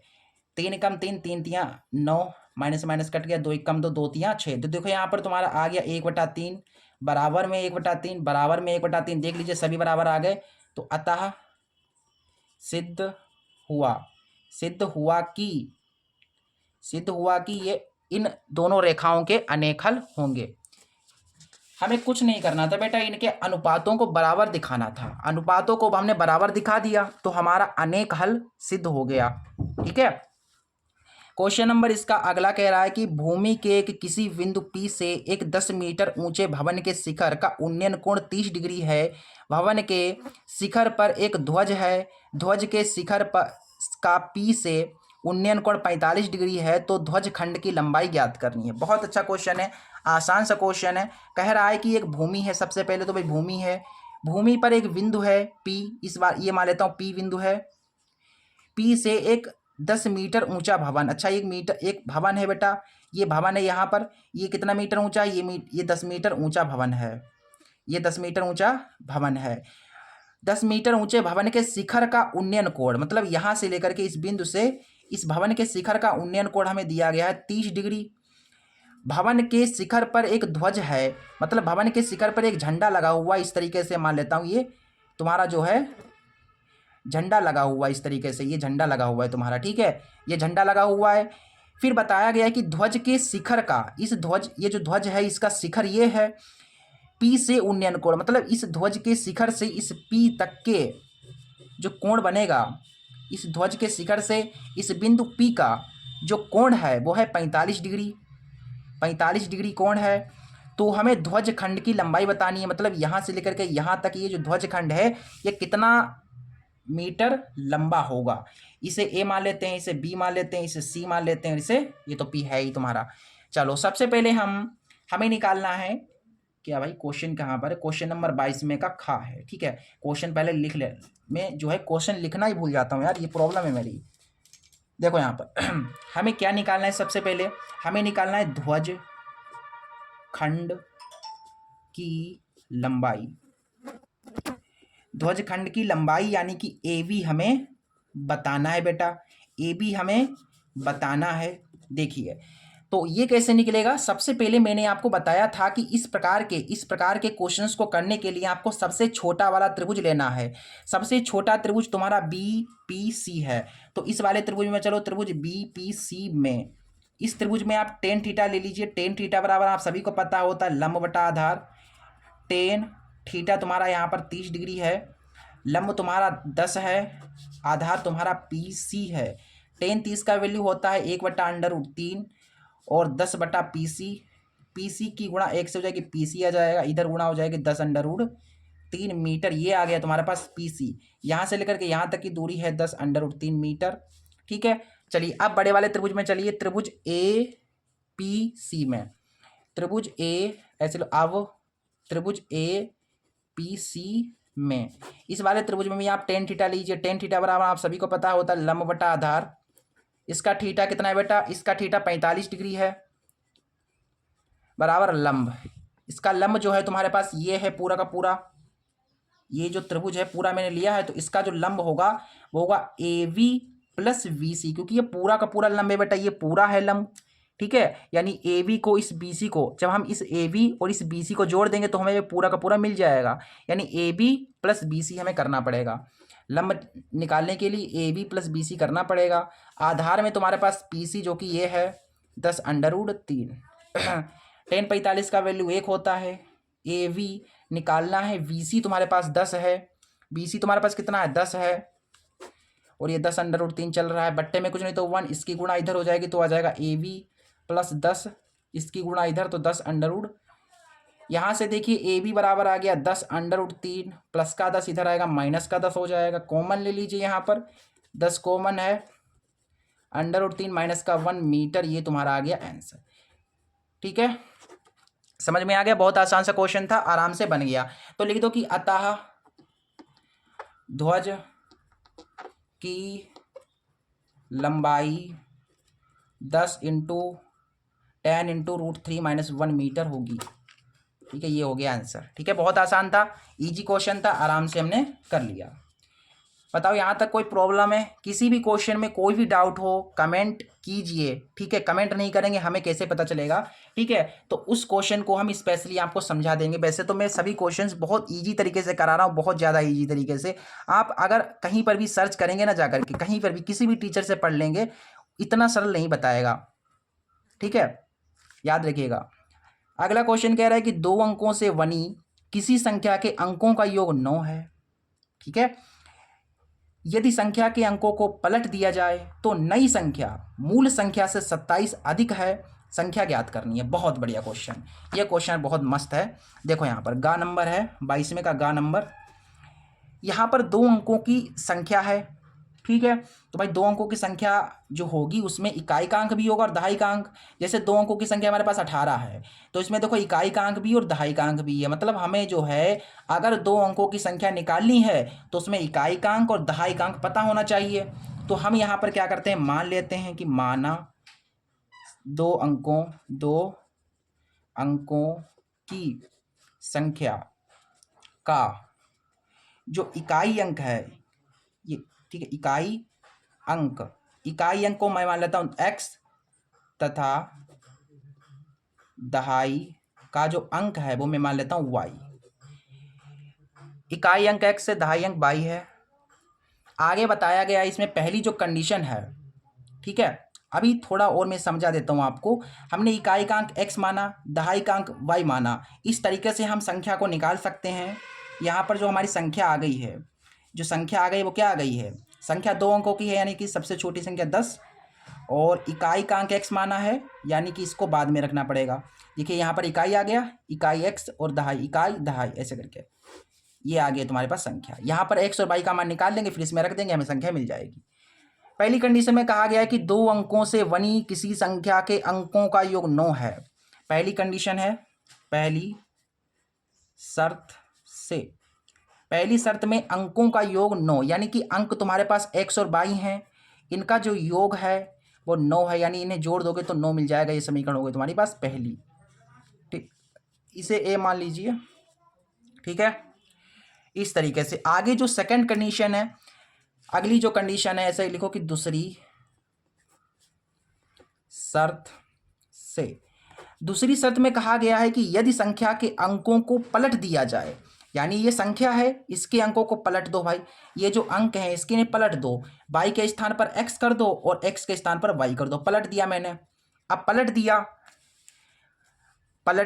दिया जाए तो नई संख्या, अच्छा भाई पलट दिया मैंने तो ये नई संख्या बन गई। इनके अंकों को देखो यहाँ पर समझो, देखो मैं समझा दे रहा हूँ। पहले तो यहाँ पर क्या है 10y प्लस का x ये था, ठीक है, ये तुम्हारे पास थी। मैंने क्या किया, इसके अंकों को पलट दिया, x कर दिया और y के स्थान पर x कर दिया और x के स्थान पर y कर दिया। ये संख्या थी, इसके अंकों को मैंने पलट दिया। अब पलट दिया तो ये नई संख्या बन गई। ये जो नई संख्या है, कहा है कि नई संख्या, देखो यहाँ पर पढ़ो, नई संख्या मूल संख्या से 27 अधिक है। ये जो संख्या है बेटा ये 27 अधिक है, यानी कि इसके बराबर, इस वाली संख्या को इसके बराबर होने के लिए इसमें आपको 27 जोड़ना पड़ेगा। ये तुम्हारे पास हो गई। ठीक है, समझा दे रहा हूं। बताया है कि मूल संख्या से 27 अधिक है। मूल संख्या यानी पुरानी संख्या तुम्हारी कौन सी है बताओ, 10y प्लस x है, तो 10y प्लस x ये जो है 27 अधिक है, तो मैंने कर दिया। अब यहां पर देख लो, ये बन गया। अब इसे सरल कीजिए, ठीक है, इसलिए हम ये कह सकते हैं यहाँ पर 10y प्लस का y इधर आया, माइनस का y हो गया, यहाँ पर प्लस का x है, ये प्लस का 10x इधर आया, माइनस का 10x हो गया, और प्लस का 27 उधर जाएगा तो माइनस का 27 हो जाएगा। 10x में से 1x निकाल दिया आपने तो आपके पास बच गया माइनस के 9x। 10y से 1y चला गया तो आपके पास बच गया 9y प्लस का, बराबर में माइनस के 27 हैं। यहाँ से आप माइनस कॉमन ले लीजिए, माइनस कॉमन लेंगे तो हो जाएगा 9x, माइनस कॉमन लेने पर चिन्ह बदल जाएंगे, ये माइनस का 9 था प्लस का हो गया, प्लस का है तो माइनस का हो जाएगा, बराबर में तुम्हारे पास माइनस का 27 है, माइनस माइनस कैंसिल। फाइनली हमारे पास यहाँ से जो है 9 कॉमन नहीं मैंने लिया, ऐसा करता हूँ मैं यहाँ से जो है 9 भी कॉमन ले लेता हूँ, क्योंकि 9 भी तो कॉमन हो रहे हैं भाई, है कि नहीं। तो 9 तियाँ 27 यानी x माइनस वाई बराबर 3 मिल गया, ये बन गई समीकरण सेकंड। अब क्या करते हैं, समीकरण फर्स्ट और समीकरण सेकंड को जोड़ देते हैं तो x और y के मान हमें मिल जाएंगे। समीकरण फर्स्ट प्लस सेकंड, घटा भी सकते हैं आप, आपकी मर्जी। ये फर्स्ट तुम्हारे पास है x प्लस वाई बराबर 9, x प्लस वाई बराबर 9, सेकंड तुम्हारे पास है x माइनस वाई बराबर 3, जोड़ रहे हैं तो ये प्लस माइनस कट जाएंगे, x और x हो जाएंगे 2x, 9 और 3 हो गए तुम्हारे पास 12। यानी यहाँ से तुमने देखा जो x आ गया है वो कितना आ गया है, 12 के बटे में 2 आ गया, 2 छंगे 12, x आ गया तुम्हारे पास 6। अच्छा x का मान मिल गया, अब इस x के मान को समीकरण फर्स्ट या सेकंड किसी में भी रख दो। तो ऐसा करता हूँ मैं कि x का मान समीकरण बताओ किस में रख दूँ, फर्स्ट में या सेकंड में। चलो सेकंड में रख देता हूँ, सेकंड में रखने पर, क्योंकि आप कहोगे कि सर आप फर्स्ट में ही रखते हो हमेशा, आज मैं सेकंड में रख दे रहा हूँ। सेकंड तुम्हारे पास है x माइनस वाई बराबर 3, x के स्थान पर हमें रखना है 6, ठीक है। यहाँ पर 6 माइनस वाई बराबर 3, माइनस वाई बराबर 3, प्लस का 6 इधर आएगा, माइनस का 6 हो गया, तो यहाँ से 3 में से 6 चला गया, माइनस का 3 बचा, माइनस माइनस कट गया, वाई बराबर आ गया 3। एक्स और वाई का मान निकल गया। अब इसे समीकरण ए में रख दो, समीकरण ए में, तो ऐसे लिखो कि समीकरण ए से, समीकरण ए तुम्हारे पास है संख्या बराबर क्या है, संख्या बराबर 10y plus x, 10y plus x, यही तो है 10y प्लस एक्स। चलो अब यहाँ पर मान को रख दो फटाफट। y का वैल्यू कितना आया, 3 आया, x का वैल्यू कितना आया था, 6 आया था, 6 आया था ना, मैंने यहाँ पर 6 रखा था, 6 आया। फाइनली हमें संख्या प्राप्त हो गई है, 10 तियाँ 30 और 6 36।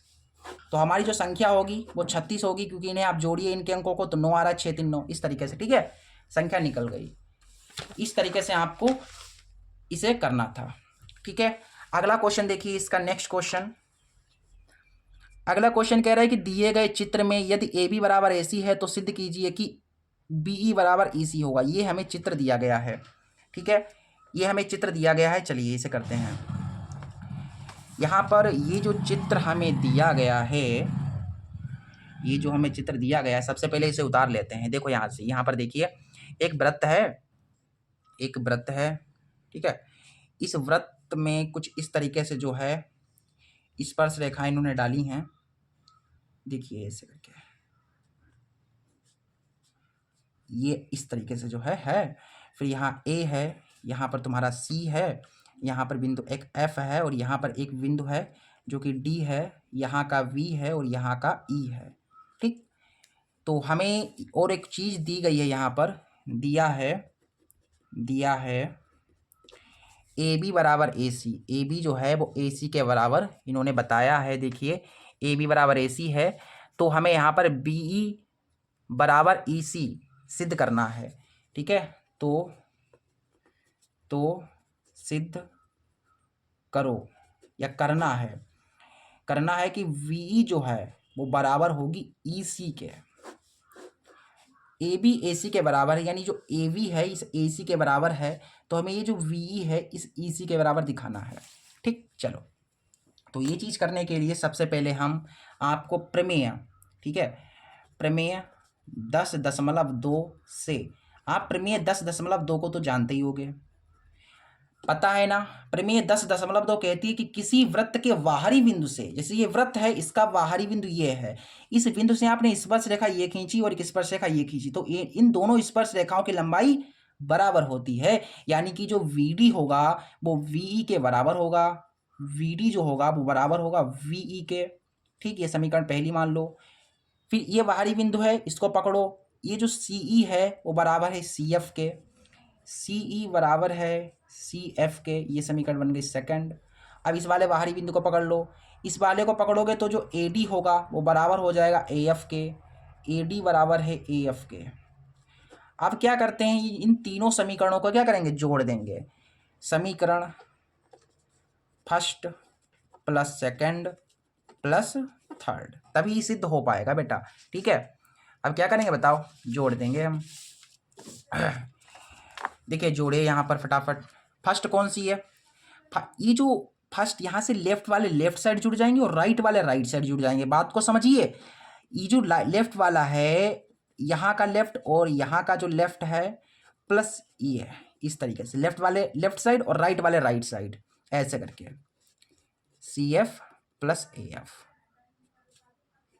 ठीक है, अच्छा भाई ये चीज़ें हमने लिख ली। अब यहाँ पर देखो, अब हमें जो है, हमें क्या चाहिए, वी बराबर ई सी दिखाना है।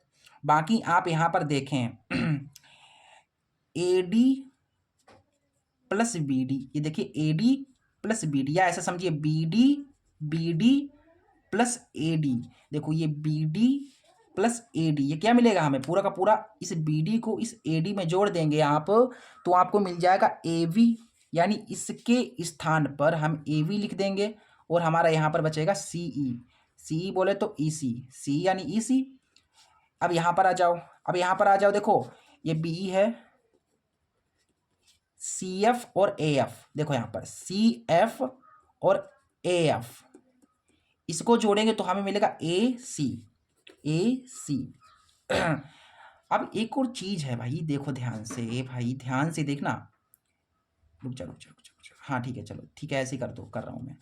ये बी है, बी लिखो। ए सी जो है बेटा, यहाँ पर देखो ए सी जो है वो बराबर है ए वी के, तो इस ए सी के स्थान पर मैं ए वी को लिख दूंगा।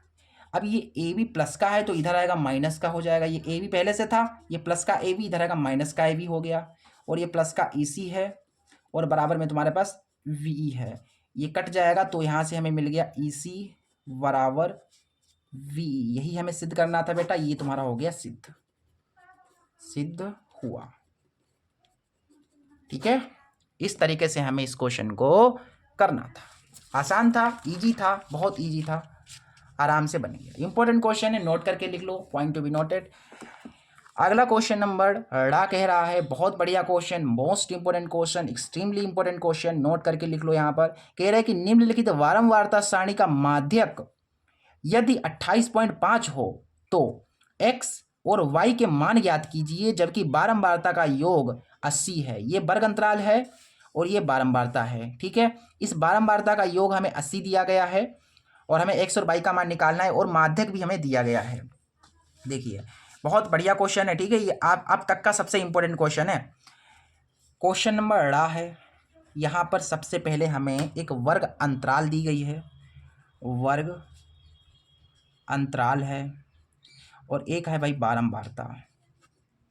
ठीक,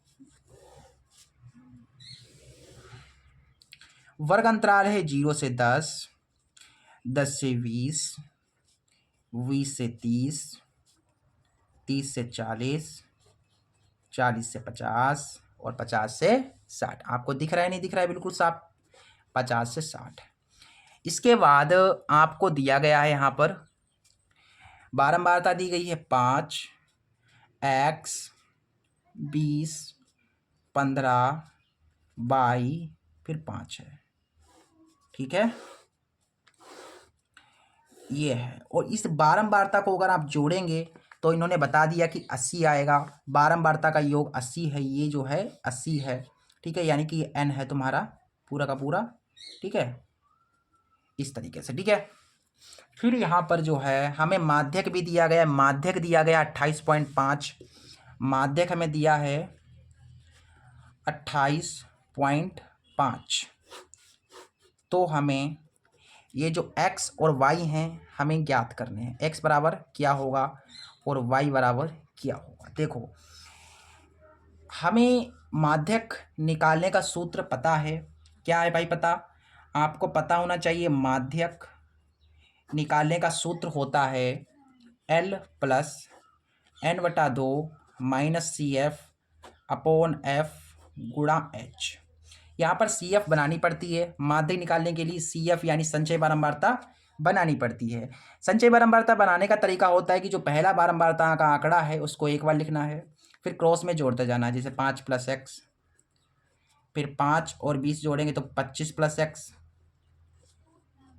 25 में 15 जोड़ दो, 25 5 30 40, 40 प्लस एक्स, 40 में वाई जोड़ दो यानी कि 40 प्लस एक्स और प्लस वाई, इसमें इसे जोड़ दो 40 5 45 प्लस एक्स प्लस वाई।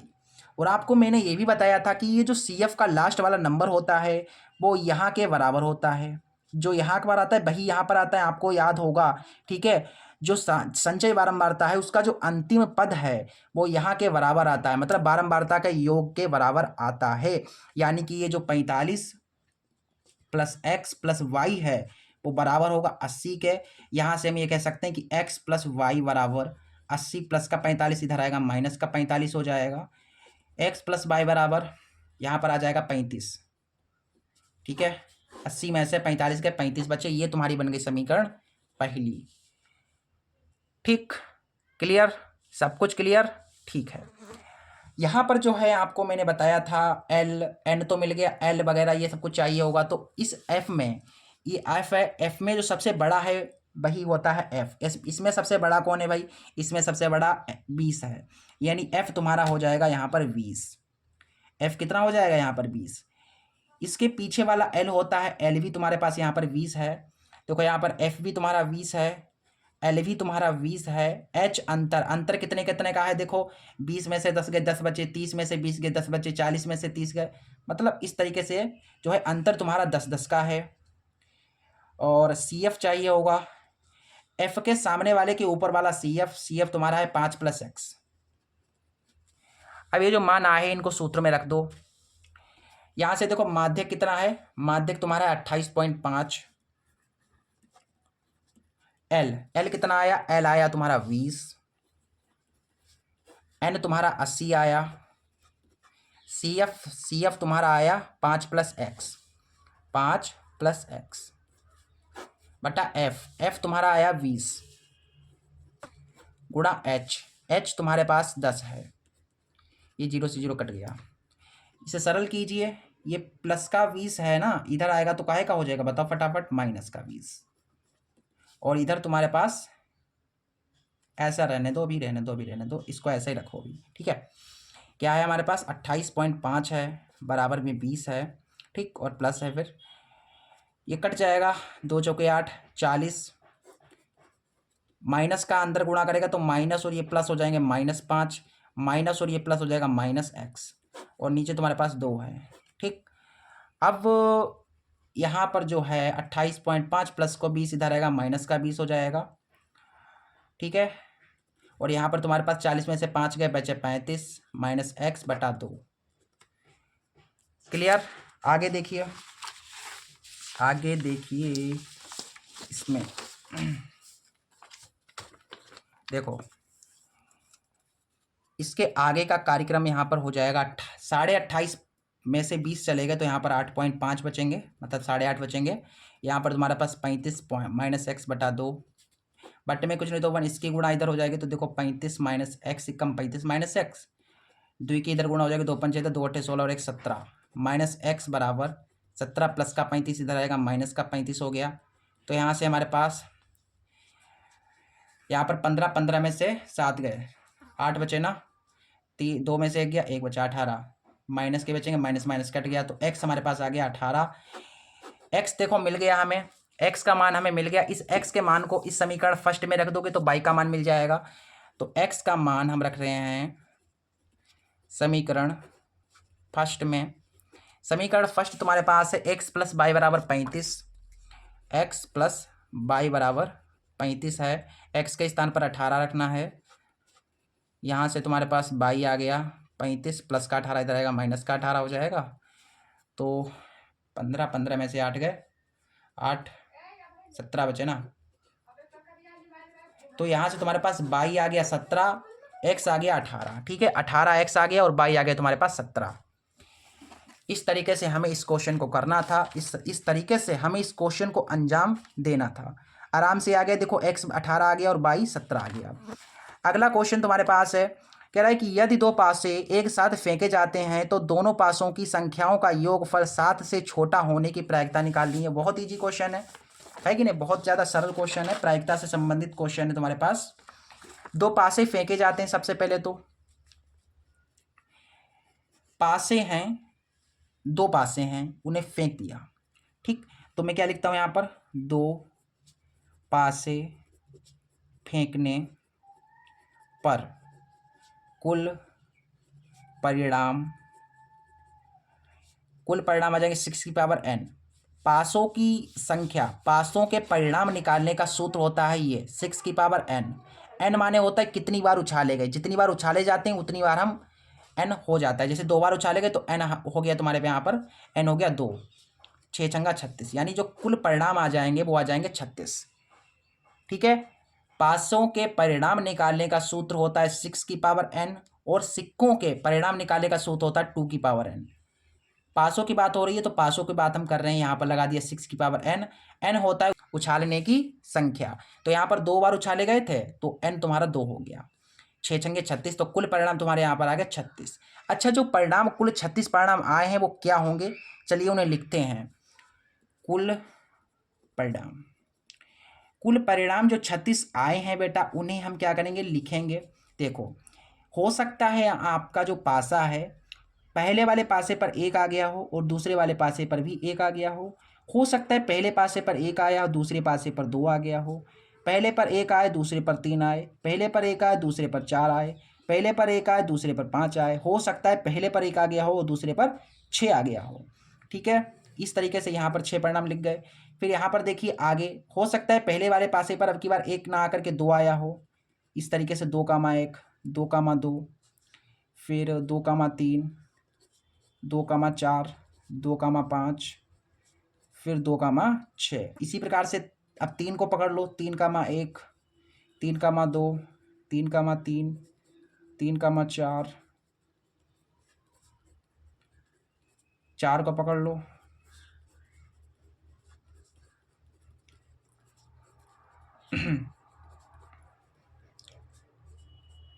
4, 6, 5 को पकड़ लो, 5, 1, 5, 2, 5, 3, 5, 4, 5, 6, सॉरी 5, 5 आएगा, फिर 5, 6 आ जाएगा।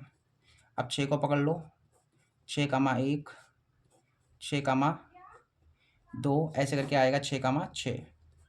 कुल मिलाकर आप गिनोगे तो 6, 6, 12, 18, ऐसे करके आप जोड़ोगे, 6 को 12, 6, 18, 6, 6, 12, 6, 18, 6, 24, 6, 5, 36, 6, 36। ठीक है, ये गलत हो गया, ये गलत हो गया। ठीक है,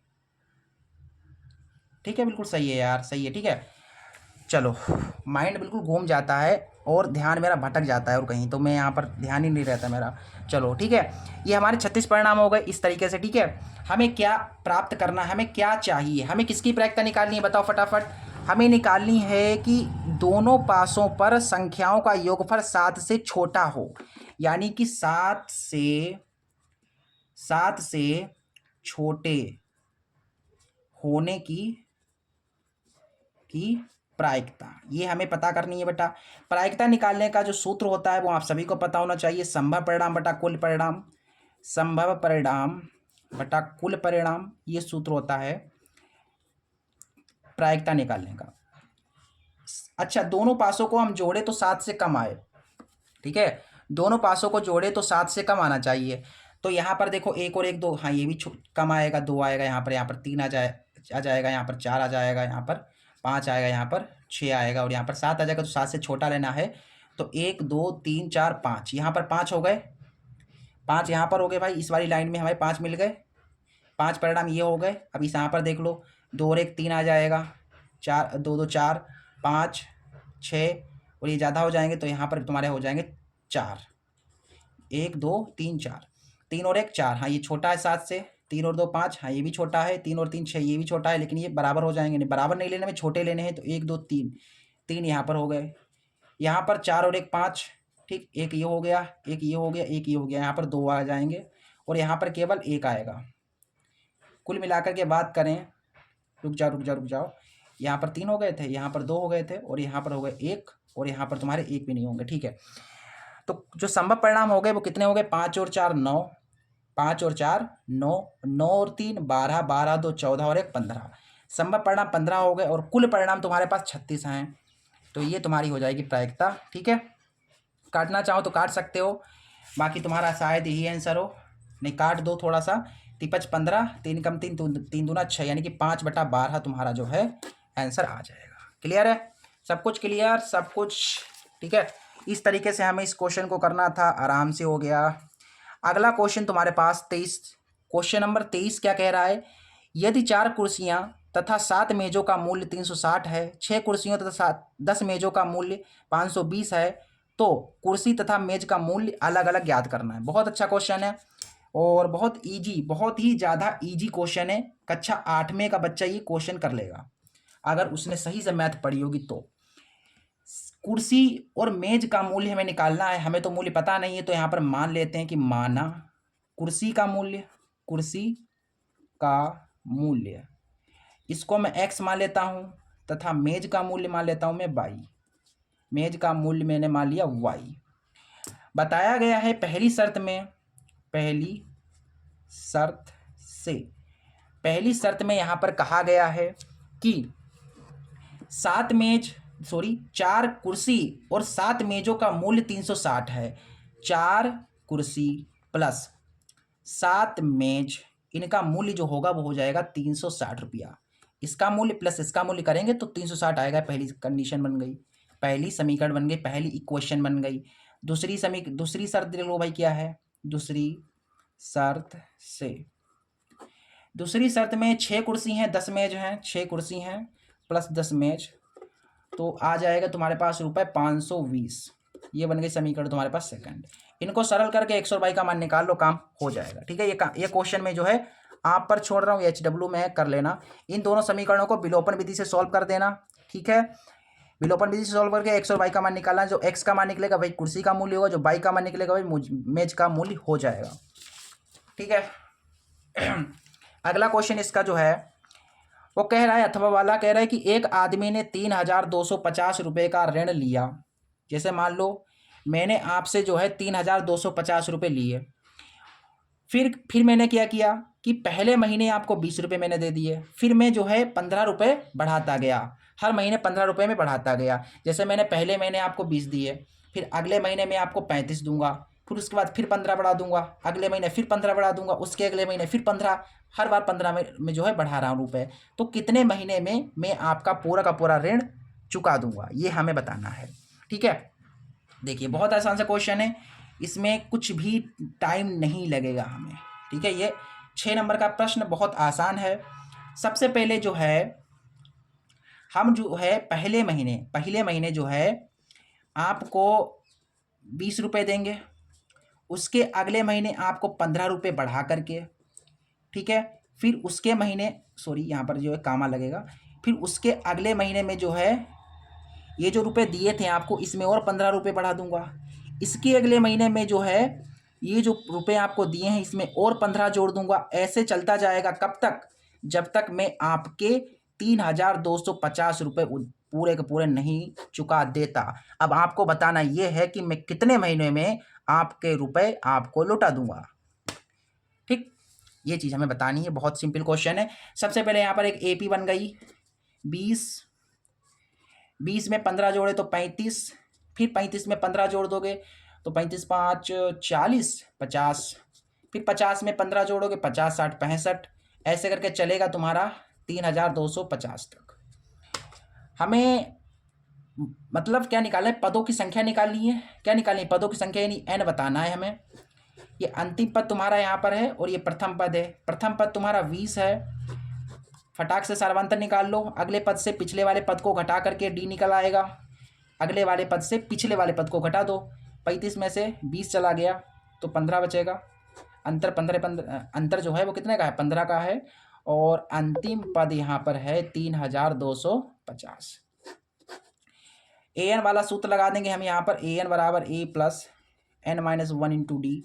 an तुम्हारे पास है 3,250, a तुम्हारे पास 20 है, n हमें बताना है, d 15 है। 3,250 प्लस का 20 इधर आएगा, माइनस का 20 हो जाएगा। यहाँ से तुम्हारे पास ये है, यहाँ से चले गए तो 3,230 रुपये बचे। यहाँ 15 है, यहाँ n-1 है। ठीक, फिर इसके बाद यहाँ पर जो है इसको जब भाग दोगे तो आपके पास 18 आ जाएगा और n- का भाग दोगे तो तुम्हारे पास 19 आ जाएगा, और यहाँ पर n-1 है तो यहाँ से हमारे पास 19 + 1 यानी कि 20 वर्ष आ गए। ठीक है, यानी कि हम जो है आपके पैसे 20 महीने में चुका देंगे, 20 माह। ठीक है, इस तरीके से हमने जो है आपका क्वेश्चन जो था उसे करा दिया। इसके बाद इसका जो नेक्स्ट क्वेश्चन है उसे देखिए। क्वेश्चन नंबर हम 24वां करते हैं। क्वेश्चन नंबर 24 कह रहा है कि एक बहुमंजिल भवन के शिखर से देखने पर एक 8 मीटर ऊंचे भवन के शिखर तथा तल का अवनमन कोण क्रमशः 30 डिग्री और 45 डिग्री पाया गया है। बहुमंजिल भवन की ऊंचाई और दोनों भवनों के बीच की दूरी हमें ज्ञात करनी है। यहाँ पर क्या है, ये 24वां क्वेश्चन है, और ये बहुमंजिल वाला प्रश्न आप कर चुके हैं। जब मैंने प्रश्नावली आप सभी को पढ़ाई थी तो ये क्वेश्चन कराया था, उम्मीद करता हूँ आपको पता होगा। ठीक है, वैसे तो ये क्वेश्चन है, इसमें कुछ नहीं, जस्ट आपको चित्र बनाना है। अगर आपको चित्र बनाना आ गया ना तो ये क्वेश्चन करना आपके लिए बाएं हाथ का खेल होगा। अब चित्र कैसे बनेगा, जो जो इसमें कहा जाएगा वही हम करेंगे। सबसे पहले इसमें क्या कहा गया है भैया, इसमें कहा गया कि एक बहुमंजिल भवन के शिखर से देखने पर, एक बहुमंजिल है, एक बहुमंजिल भैया बना देते हैं यहाँ पर ये बहुमंजिल बना दिया। ये बहुमंजिल किस पर खड़ा होगा, जमीन पर खड़ा होगा, ऐसे करके ये जमीन पर खड़ा है बहुमंजिल। ये बहुमंजिल है तुम्हारा। देखो बहुमंजिल, बहुमंजिल भवन के शिखर से देखने पर, बहुमंजिल भवन का शिखर ये है, यहाँ से देखने पर, यहाँ से देखेंगे, किसे देखेंगे, 8 मीटर ऊंचे भवन को। यानी कि इसके सामने एक भवन है जिसकी ऊंचाई है 8 मीटर, मतलब यहाँ से जो है हम इस भवन को देख रहे हैं। 8 मीटर ऊंचे भवन के शिखर और तल के अवनमन कोण, मतलब शिखर के साथ और तल के साथ, इस तल के साथ 30 डिग्री और 45 डिग्री कोण बन रहा है। मतलब यहाँ से आपने इसका शिखर देखा पहले, ठीक है, शिखर देखा तो जो कोण बनेगा भैया वो कोण बनेगा तुम्हारा 30 डिग्री का, पहले बताया 30 डिग्री का, और तल के साथ बन रहा है 45 डिग्री का। ठीक है, यहाँ पर बन रहा है इसके साथ 45 डिग्री का। ठीक है, मैं आपको देखो यहाँ पर समझा दे रहा हूँ। देखो यहाँ से इसके साथ बन रहा है, देखो पहले कितने डिग्री का बन रहा है, 30 डिग्री का बन रहा है शिखर के साथ, और तल के साथ बन रहा है इसमें 45 डिग्री।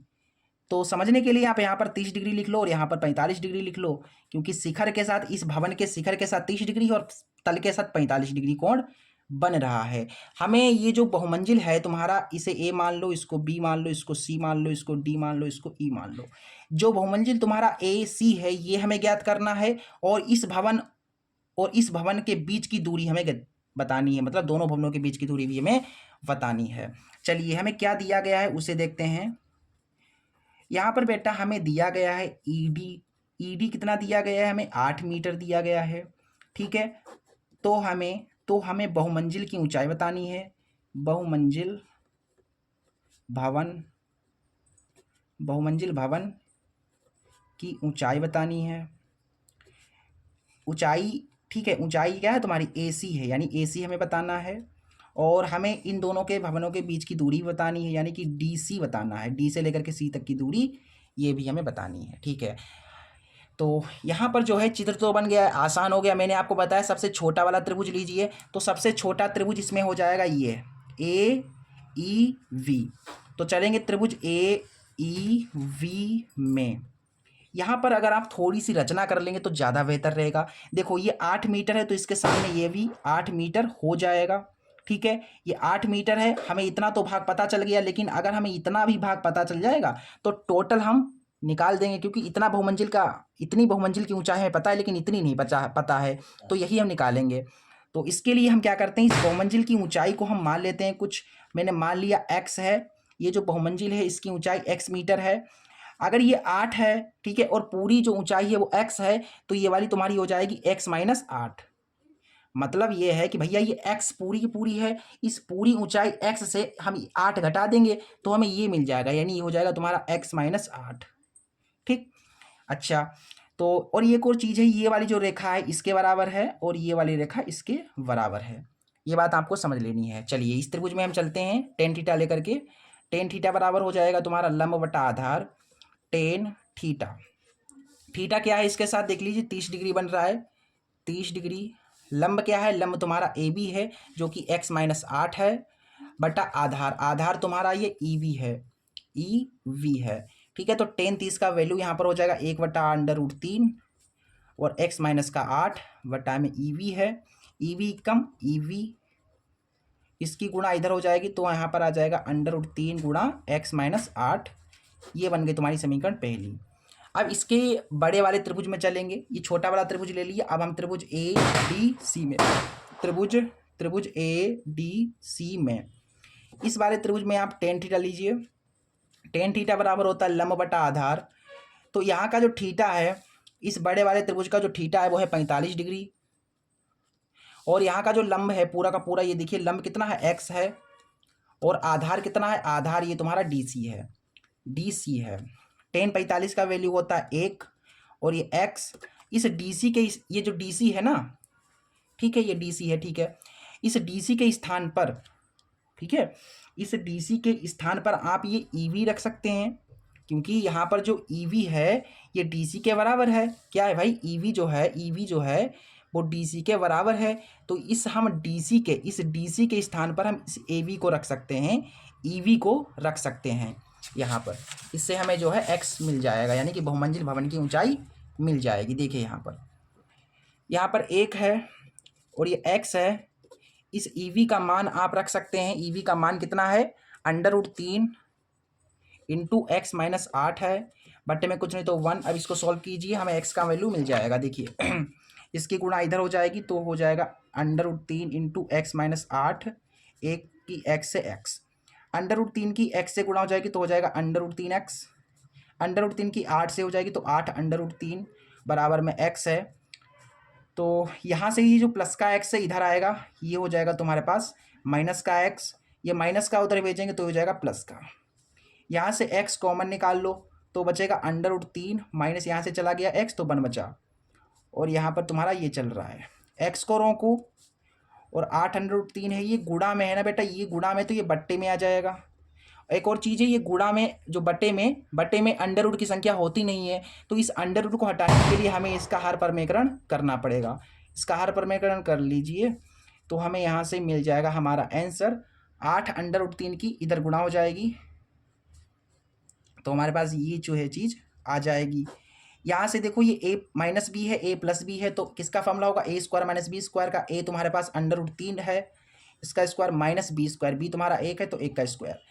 सॉल्व कीजिए फटाफट, 8 √3, फिर है √3 प्लस का 1, इसके स्क्वायर से रूट कटेगा 3 बचेगा, और 1 का स्क्वायर 1 आएगा, 8 √3 और 1 प्लस √3 है, 3 में से 1 गया 2 और 2 चौके 8। यहाँ से हमें जो बहुमंजिल की ऊंचाई मिल गई है वो मिल गई है 4 √3 इंटू 1 प्लस √3 मीटर। ये तुम्हारी हो जाएगी बहुमंजिल की ऊंचाई। बहुमंजिल की ऊंचाई ये हो गई। अच्छा, हमें दोनों भवनों के बीच की दूरी भी बतानी थी, तो दूरी भाई कहाँ से आ जाएगी, देखो यहाँ पर दूरी बतानी है तो यहाँ से जो है इस समीकरण को यहाँ से देखो, ये समीकरण फर्स्ट में रख दीजिए मान, ठीक है, हमें दूरी मिल जाएगी। तो जो x का मान है वो हम समीकरण फर्स्ट में रख देंगे, x का मान समीकरण फर्स्ट में हमें जो समीकरण फर्स्ट हमारे पास है वो है ई वी बराबर √3 x माइनस 8। देखो ये ई वी के स्थान पर हमें क्या चाहिए, हमें बेटा डी सी चाहिए, डी सी। ये डी सी कैसे मिलेगा, इस ई वी के स्थान पर हम इस डी सी को रख सकते हैं क्योंकि बराबर है, ठीक है, क्योंकि हमें ई वी थोड़ी ना चाहिए, हमें तो डी सी चाहिए, तो इस ई वी के स्थान पर हम डी सी को रख देंगे क्योंकि बराबर है, ठीक है। एक्स के स्थान पर क्या रखना है, एक्स के स्थान पर ये हमें तो यहाँ पर है 4 √3, फिर है 1 प्लस √3, फिर माइनस का 8 है। इसे सरल करेंगे आप तो हमें मिलेगा, देखिए 4 √3 की इधर गुणा हो जाएगी तो 4 √3 कम 4 √3, और इधर गुणा हो जाएगी तो 4 3 12 यानी 12, फिर माइनस का 8 है। तो डी सी बराबर हमारे फाइनली मिल गया है ये, यहाँ से है 4 √3, 12 में से 8 गए तो आपके पास बचेंगे 4, ठीक। और इसको थोड़ा सा अगर आप और सरल करेंगे तो हमें यहाँ से डी सी देखने को मिलेगा, 4 और 4 कॉमन निकाल लीजिए तो यहाँ से हो जाएगा ये, ठीक है, ये हमारे पास हो जाएगी मीटर। ये हो जाएगी भवनों के बीच की दूरी, भवनों के बीच की दूरी ये आ गई, और बहुमंजिल भवन की ऊंचाई ये है, ठीक। इस तरीके से आपको ये क्वेश्चन करना था, आसान क्वेश्चन था, आराम से हो गया, ठीक है। उम्मीद करता हूँ आपको ये क्वेश्चन समझ में आ गया होगा, ठीक है, बहुत ईजी तरीके से समझाया है। अगला क्वेश्चन इसका अथवा वाला देखो, 6 नंबर का क्वेश्चन है, कह रहे हैं कि सिद्ध करना है हमें, ये चीज़ दी गई है। देखिए यहाँ पर हमें यहाँ पर सिद्ध करना है,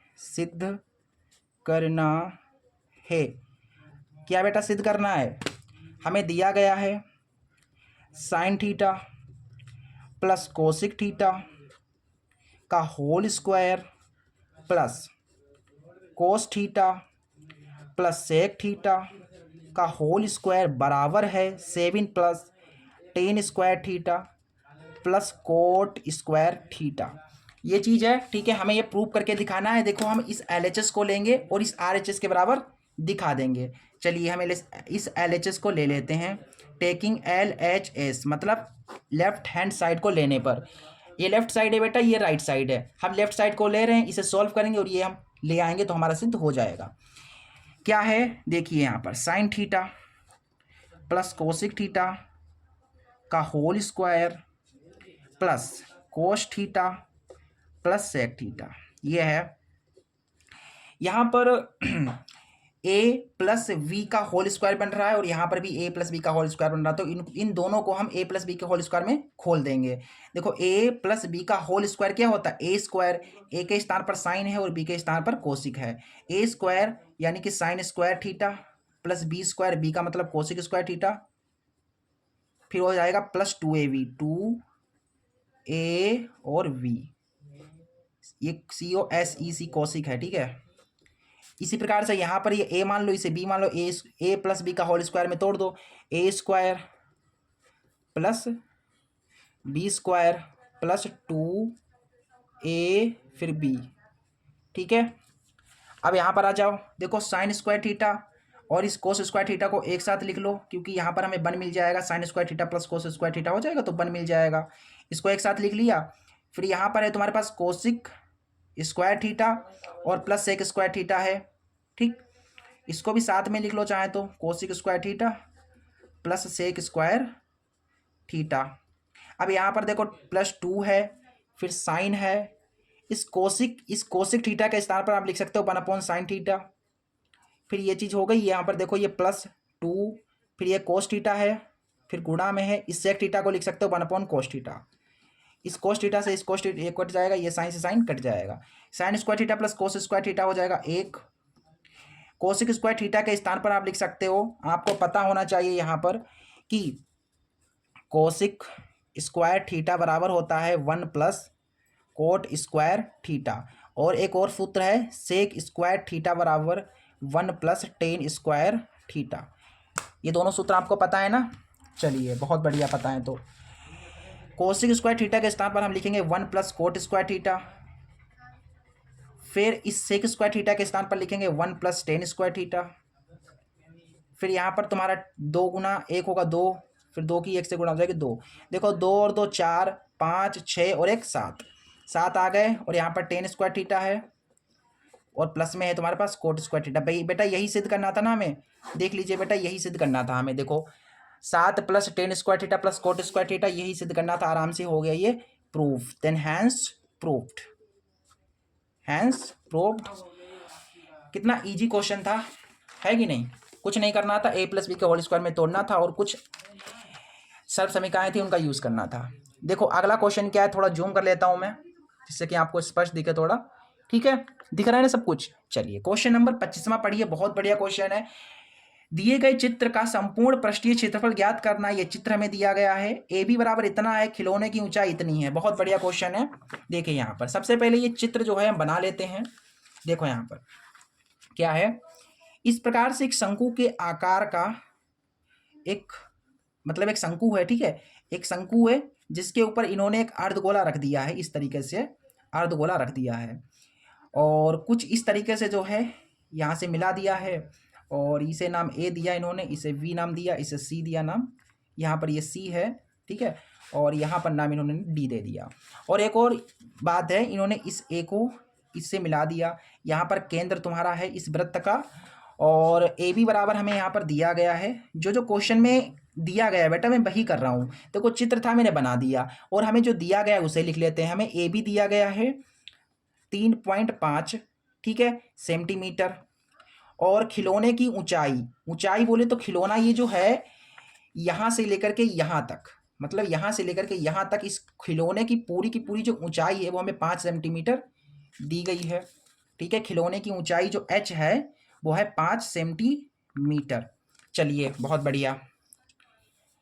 h यहाँ पर ये कैपिटल मान सकते हो, क्योंकि ये पूरे खिलौने की ऊंचाई है, इसको मैं कैपिटल एच मान रहा हूँ। खिलौने की ऊंचाई को मैं एच मान रहा हूँ कैपिटल में, 5 सेंटीमीटर है। खिलौने का संपूर्ण पृष्ठीय क्षेत्रफल हमें बताना है। क्या बताना है बेटा? खिलौने का संपूर्ण पृष्ठीय क्षेत्रफल बताना है बेटा, ये चीज है। ये कब मिलेगा बताओ, फटाफट मुझे बताओ कब मिलेगा ये इस खिलौने का संपूर्ण पृष्ठीय क्षेत्रफल आपको तब मिलेगा जब आप इस शंकु का पृष्ठीय क्षेत्रफल, देखो इस शंकु के ऊपर क्या है, एक अर्धगोला जुड़ा हुआ है, यानी कि इस शंकु का पृष्ठीय क्षेत्रफल प्लस अर्धगोले का पृष्ठीय क्षेत्रफल। प्लस क्यों कर रहा हूं? क्योंकि अर्धगोला जुड़ा हुआ है भाई, जुड़ा हुआ है तो इसलिए जोड़ना पड़ेगा हमें। कैसे मिलेगा भाई? देखो यहां पर शंकु का पृष्ठीय क्षेत्रफल प्लस करना पड़ेगा हमें अर्धगोले का पृष्ठीय क्षेत्रफल, क्योंकि जुड़ा हुआ है भाई, है कि नहीं? अर्धगोले का पृष्ठीय क्षेत्रफल इस तरीके से जो है हमें मिल जाएगा। देखो यहां से शंकु का पृष्ठीय क्षेत्रफल होता है बेटा पाई आर एल। और एक और चीज है, ये जो अर्धगोला है इसकी त्रिज्या देख लीजिए, समान है इस शंकु के त्रिज्या के समान है ना बेटा, क्योंकि इस अर्धगोले का जो व्यास है वही शंकु का व्यास है, इसलिए हम ये कह सकते हैं कि अर्धगोले की त्रिज्या शंकु की त्रिज्या के बराबर है। अर्धगोले का पृष्ठीय क्षेत्रफल हो जाएगा बेटा 2 पाई आर स्क्वायर। यहाँ से तुम्हारा पाई आर कॉमन है तो निकाल लो, यहाँ से एल बचेगा, यहाँ से 2 बचा और आर बचा। ठीक है, आर हमें पता नहीं है तो आर हम निकाल लेते हैं। देखिए यहाँ पर चूंकि हमें इसका व्यास देखो, हमें क्या है, ए बी बराबर 3.5, यानी यहाँ से लेकर के यहाँ तक की दूरी, दी गई है 3.5 सेंटीमीटर। ये तो व्यास है भाई, ये तो व्यास है, यानी हमें व्यास दिया गया है 3.5 सेंटीमीटर। अब व्यास इतना है तो त्रिज्या कितनी होगी, फटाफट बता मुझे। त्रिज्या हो जाएगी, इसलिए त्रिज्या यानी कि जो आर होगी वो इसकी आधी, 3.5 का आधा करोगे बेटा तो कितना आएगा, यहाँ पर आ जाएगा 7/4। ठीक, 7/4 आ जाएगा आधा करने पर। अब ये कैसे हुआ भाई संभव, ये कैसे हो गया? ये ऐसे हुआ, देखो बेटा ये 3.5/2 था, इसका पॉइंट काटा 0 बढ़ गया, फिर 5 सतह 35 और 5 चौके 20, देख लीजिए 7/4 आ गया।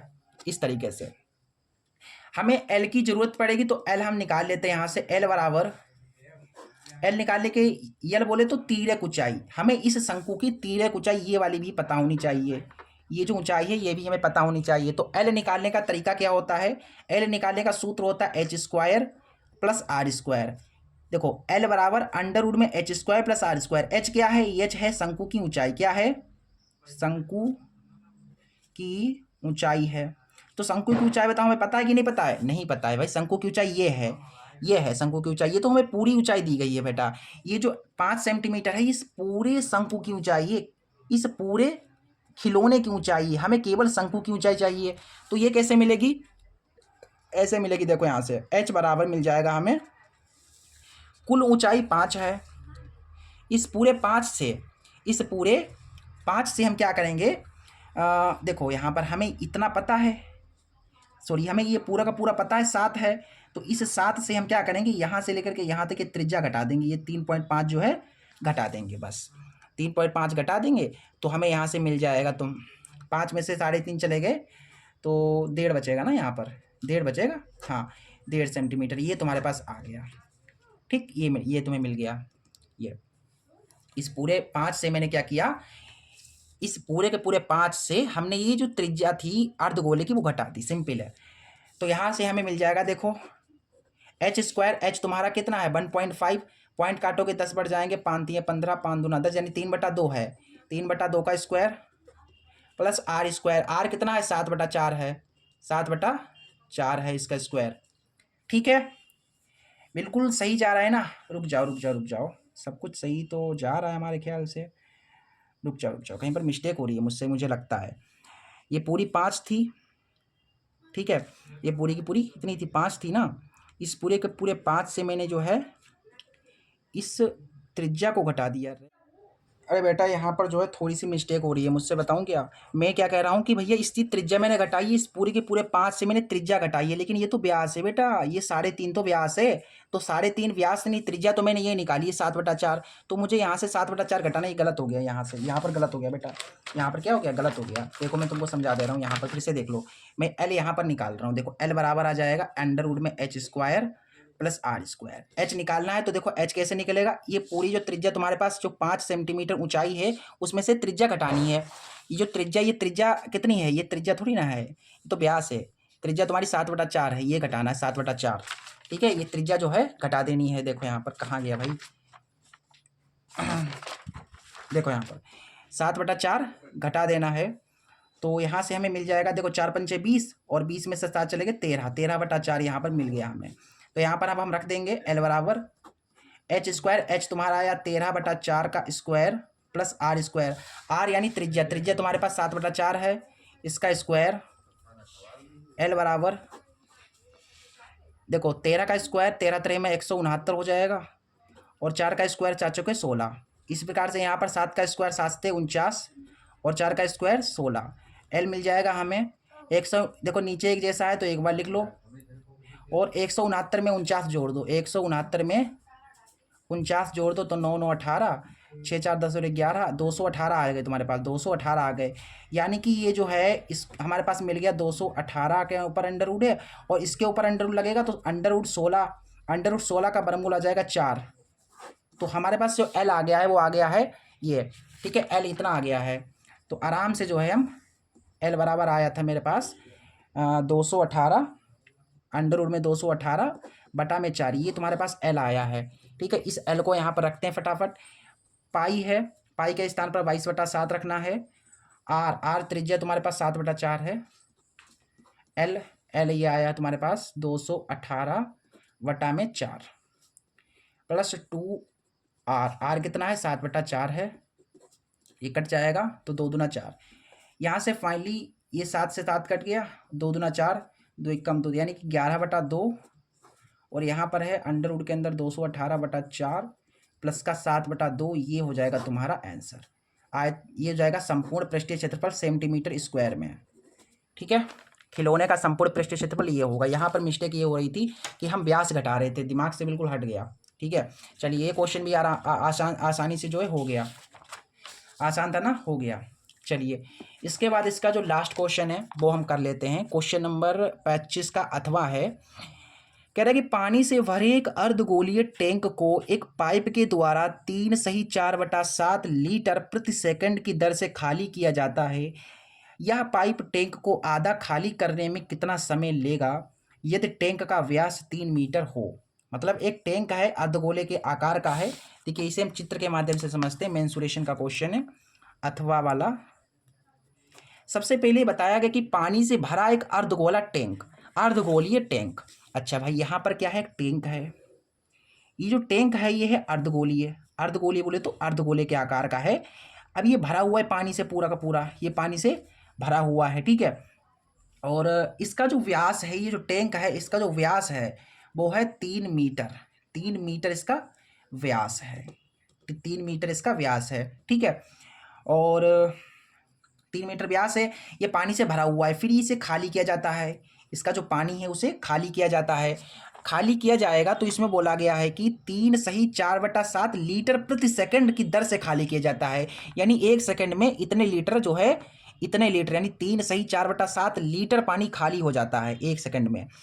तो ये पाइप आधा खाली होने में कितना समय लेगा? मतलब इस पाइप इस क्या कह रहा है भाई, इस टैंक को खाली होने में कितना समय लगेगा? आधा खाली होने में, सॉरी गाइस, यहाँ पर बोला गया कि आधा खाली होने में कितना समय लगेगा, पूरा नहीं, आधा खाली होने में। ठीक है, सबसे पहले हमें यहाँ पर अर्धगोले का व्यास दिया है। अर्धगोले का व्यास, अर्धगोले का जो व्यास दिया है वो 3 मीटर है। तो इसकी त्रिज्या जो हो जाएगी वो हो जाएगी आधी, यानी 3/2 मीटर। ठीक, ये पूरा का पूरा पानी से भरा हुआ है। हमें ज्ञात क्या करना है? हमें ज्ञात करना है कि आधा खाली होने में कितना समय लगेगा। इस टैंक को आधा खाली होने में, आधा पानी खाली होने में कितना टाइम लगेगा, ये हमें बताना है। ठीक है, क्या बताना है? आधा टैंक खाली होने में कितना वक्त यानी कि समय लगेगा, ये हमें क्वेश्चन में बताना है। ठीक है, सबसे पहले हमें तो पता नहीं है कि भाई टैंक में पानी कितना है, तो हमें तो टैंक का आयतन यानी कि अर्धगोले का आयतन पता करना पड़ेगा। इस टैंक का आयतन पहले तो हम निकाल लेते हैं, चूंकि अर्धगोलाकार है तो हम लगा देंगे अर्धगोले का आयतन। इस अर्धगोले का आयतन अर्धगोले का आयतन क्या होता है, 2/3 पाई आर क्यूब। ठीक है, तो यहाँ से आयतन हमें मिलेगा, देखिए पाई के स्थान पर लगना है 22/7, आर की घात 3, आर कितना है 3/2 है, 3 बार लिखना है आपको, 3 बार, क्योंकि घात 3 है ना। यहाँ से 2 से 2 कट गया, 3 से 3 कट गया, बस यही कटेगा ना। तो 22 तियाँ 66, 66 तियाँ करना है, तिछाक 18, तिछाक 18 और 19 यानी 198 बटा में आ जाएगा 7 दूनी 14, 14 दूनी 28। क्लियर है, सब कुछ क्लियर। ठीक है, ये तुम्हारे पास आ गया, ये आ गया तुम्हारे पास मीटर क्यूब में, ये आ गया मीटर क्यूब में आयतन। लेकिन हमें तो आयतन लीटर में चाहिए, ये लीटर में दिया गया है, तो इस मीटर क्यूब को लीटर में पहले कन्वर्ट करना पड़ेगा। आपको याद होना चाहिए कि 1 मीटर क्यूब बराबर होता है 1000 लीटर, 1000 लीटर। तो इसमें 1000 से गुणा करा देंगे, ये लीटर में कन्वर्ट हो जाएगा, 198/28 गुणा 1000, ये हो गया लीटर में कन्वर्ट। तो ये तुम्हारे पास आ गया आयतन लीटर में। तो इस अर्धगोले में इतने लीटर पानी आता है। ठीक, एक और चीज़ हमको दी गई है कि ये जो पाइप है बेटा, ये जो टैंक है वो खाली हो रहा है 3 सही 4/7 लीटर प्रति सेकंड, यानी 1 सेकंड में इतने लीटर खाली हो रहा है। ठीक है, क्या भैया दिया गया है हमें, चूंकि हमें दिया गया है 3 सही 4/7 लीटर प्रति सेकंड खाली हो रहा है, तो 1 सेकंड में ये इतने लीटर खाली हो जाता है। तो 1 लीटर खाली होने में कितना टाइम लगेगा, यहाँ से निकाल लो, लीटर का हमें निकालना है ना। तो लीटर जब आप निकाल लेंगे यहाँ से, थोड़ा सा सरल करो, देखो 7 या 21, 21 में 4 जोड़ोगे तो हो जाएंगे 25, 25/7 लीटर प्रति सेकंड। 1 सेकंड में इतने लीटर खाली होता है, तो 1 लीटर कितने सेकंड में खाली होगा, लीटर को निकालोगे तो ये पलट जाएगा बिल्कुल, तो ये हो जाएगा 7/25 सेकंड, यानी कि यहाँ पर आ गया 1 लीटर पानी खाली होने में इतना सेकंड टाइम लगेगा। ठीक है, और टोटल पानी तुम्हारा इतना है, टोटल पानी तुम्हारा इतना है, लेकिन हमें इसका आधा ही खाली करना है, आधा। ठीक है, तो आधा खाली करना है, यानी कि 2 से भाग दे देंगे बस। यहाँ पर तुमको समझ में आया कि नहीं आया बताओ। यहाँ पर मैंने कैसे किया, देखो यहाँ से जो है ये 25 लीटर है और 7 की सेकंड से 7 सेकंड है। ठीक है, इसको लीटर को रोकोगे तो ये जो है ये पलट जाएगा भाई, लीटर रोकोगे तो गुणा में इसके बट्टे में आ जाएगा, ये ऊपर चला जाएगा, यानी 7/25 हो जाएगा। ठीक है, सेकंड ये आ गया। ठीक है, इतना लीटर पानी है टोटल। ठीक है, 1 लीटर खाली होने में इतना सेकंड ले रहा है, तो इसमें जब हम इसकी गुणा करा देंगे तो हमारा जो है आ जाएगा आंसर।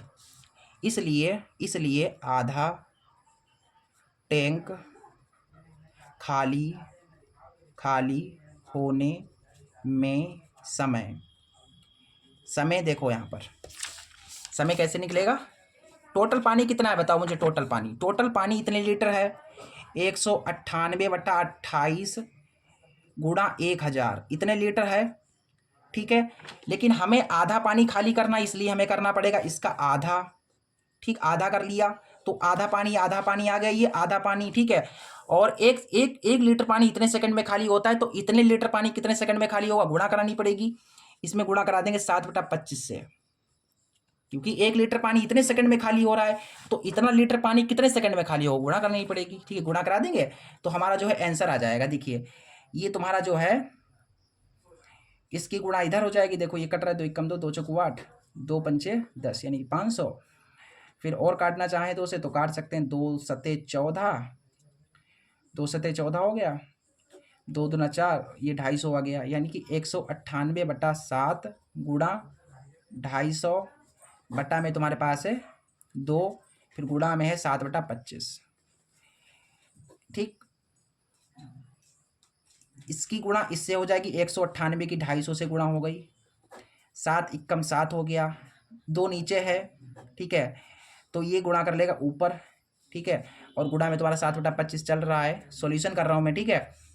यहाँ से देखो हो जाएगा 198 गुणा 250 बटा में 7×14, क्योंकि 2 के साथ से गुणा हो 14 हो गया, यहाँ पर 7/25 है, ये कट जाएगा 7×14, फिर 25, 25 से कम 25, और इसे काटेंगे 2 ने 18, 19, 2 ने 18, यानी कि आ गया 99 और एक 0, ये 99 यानी कि 990, 99 की 10 से गुणा कराओगे तो इतना आ जाएगा सेकंड, इतना सेकंड लग रहा है, यानी कि इतना टाइम लग रहा है टैंक को आधा खाली होने में। हमें तो आंसर मिनट में निकालना है, तो मिनट में निकाल लेते हैं, क्योंकि हमारा आंसर जो दिया गया है बेटा वो मिनट में दिया गया है, ठीक है।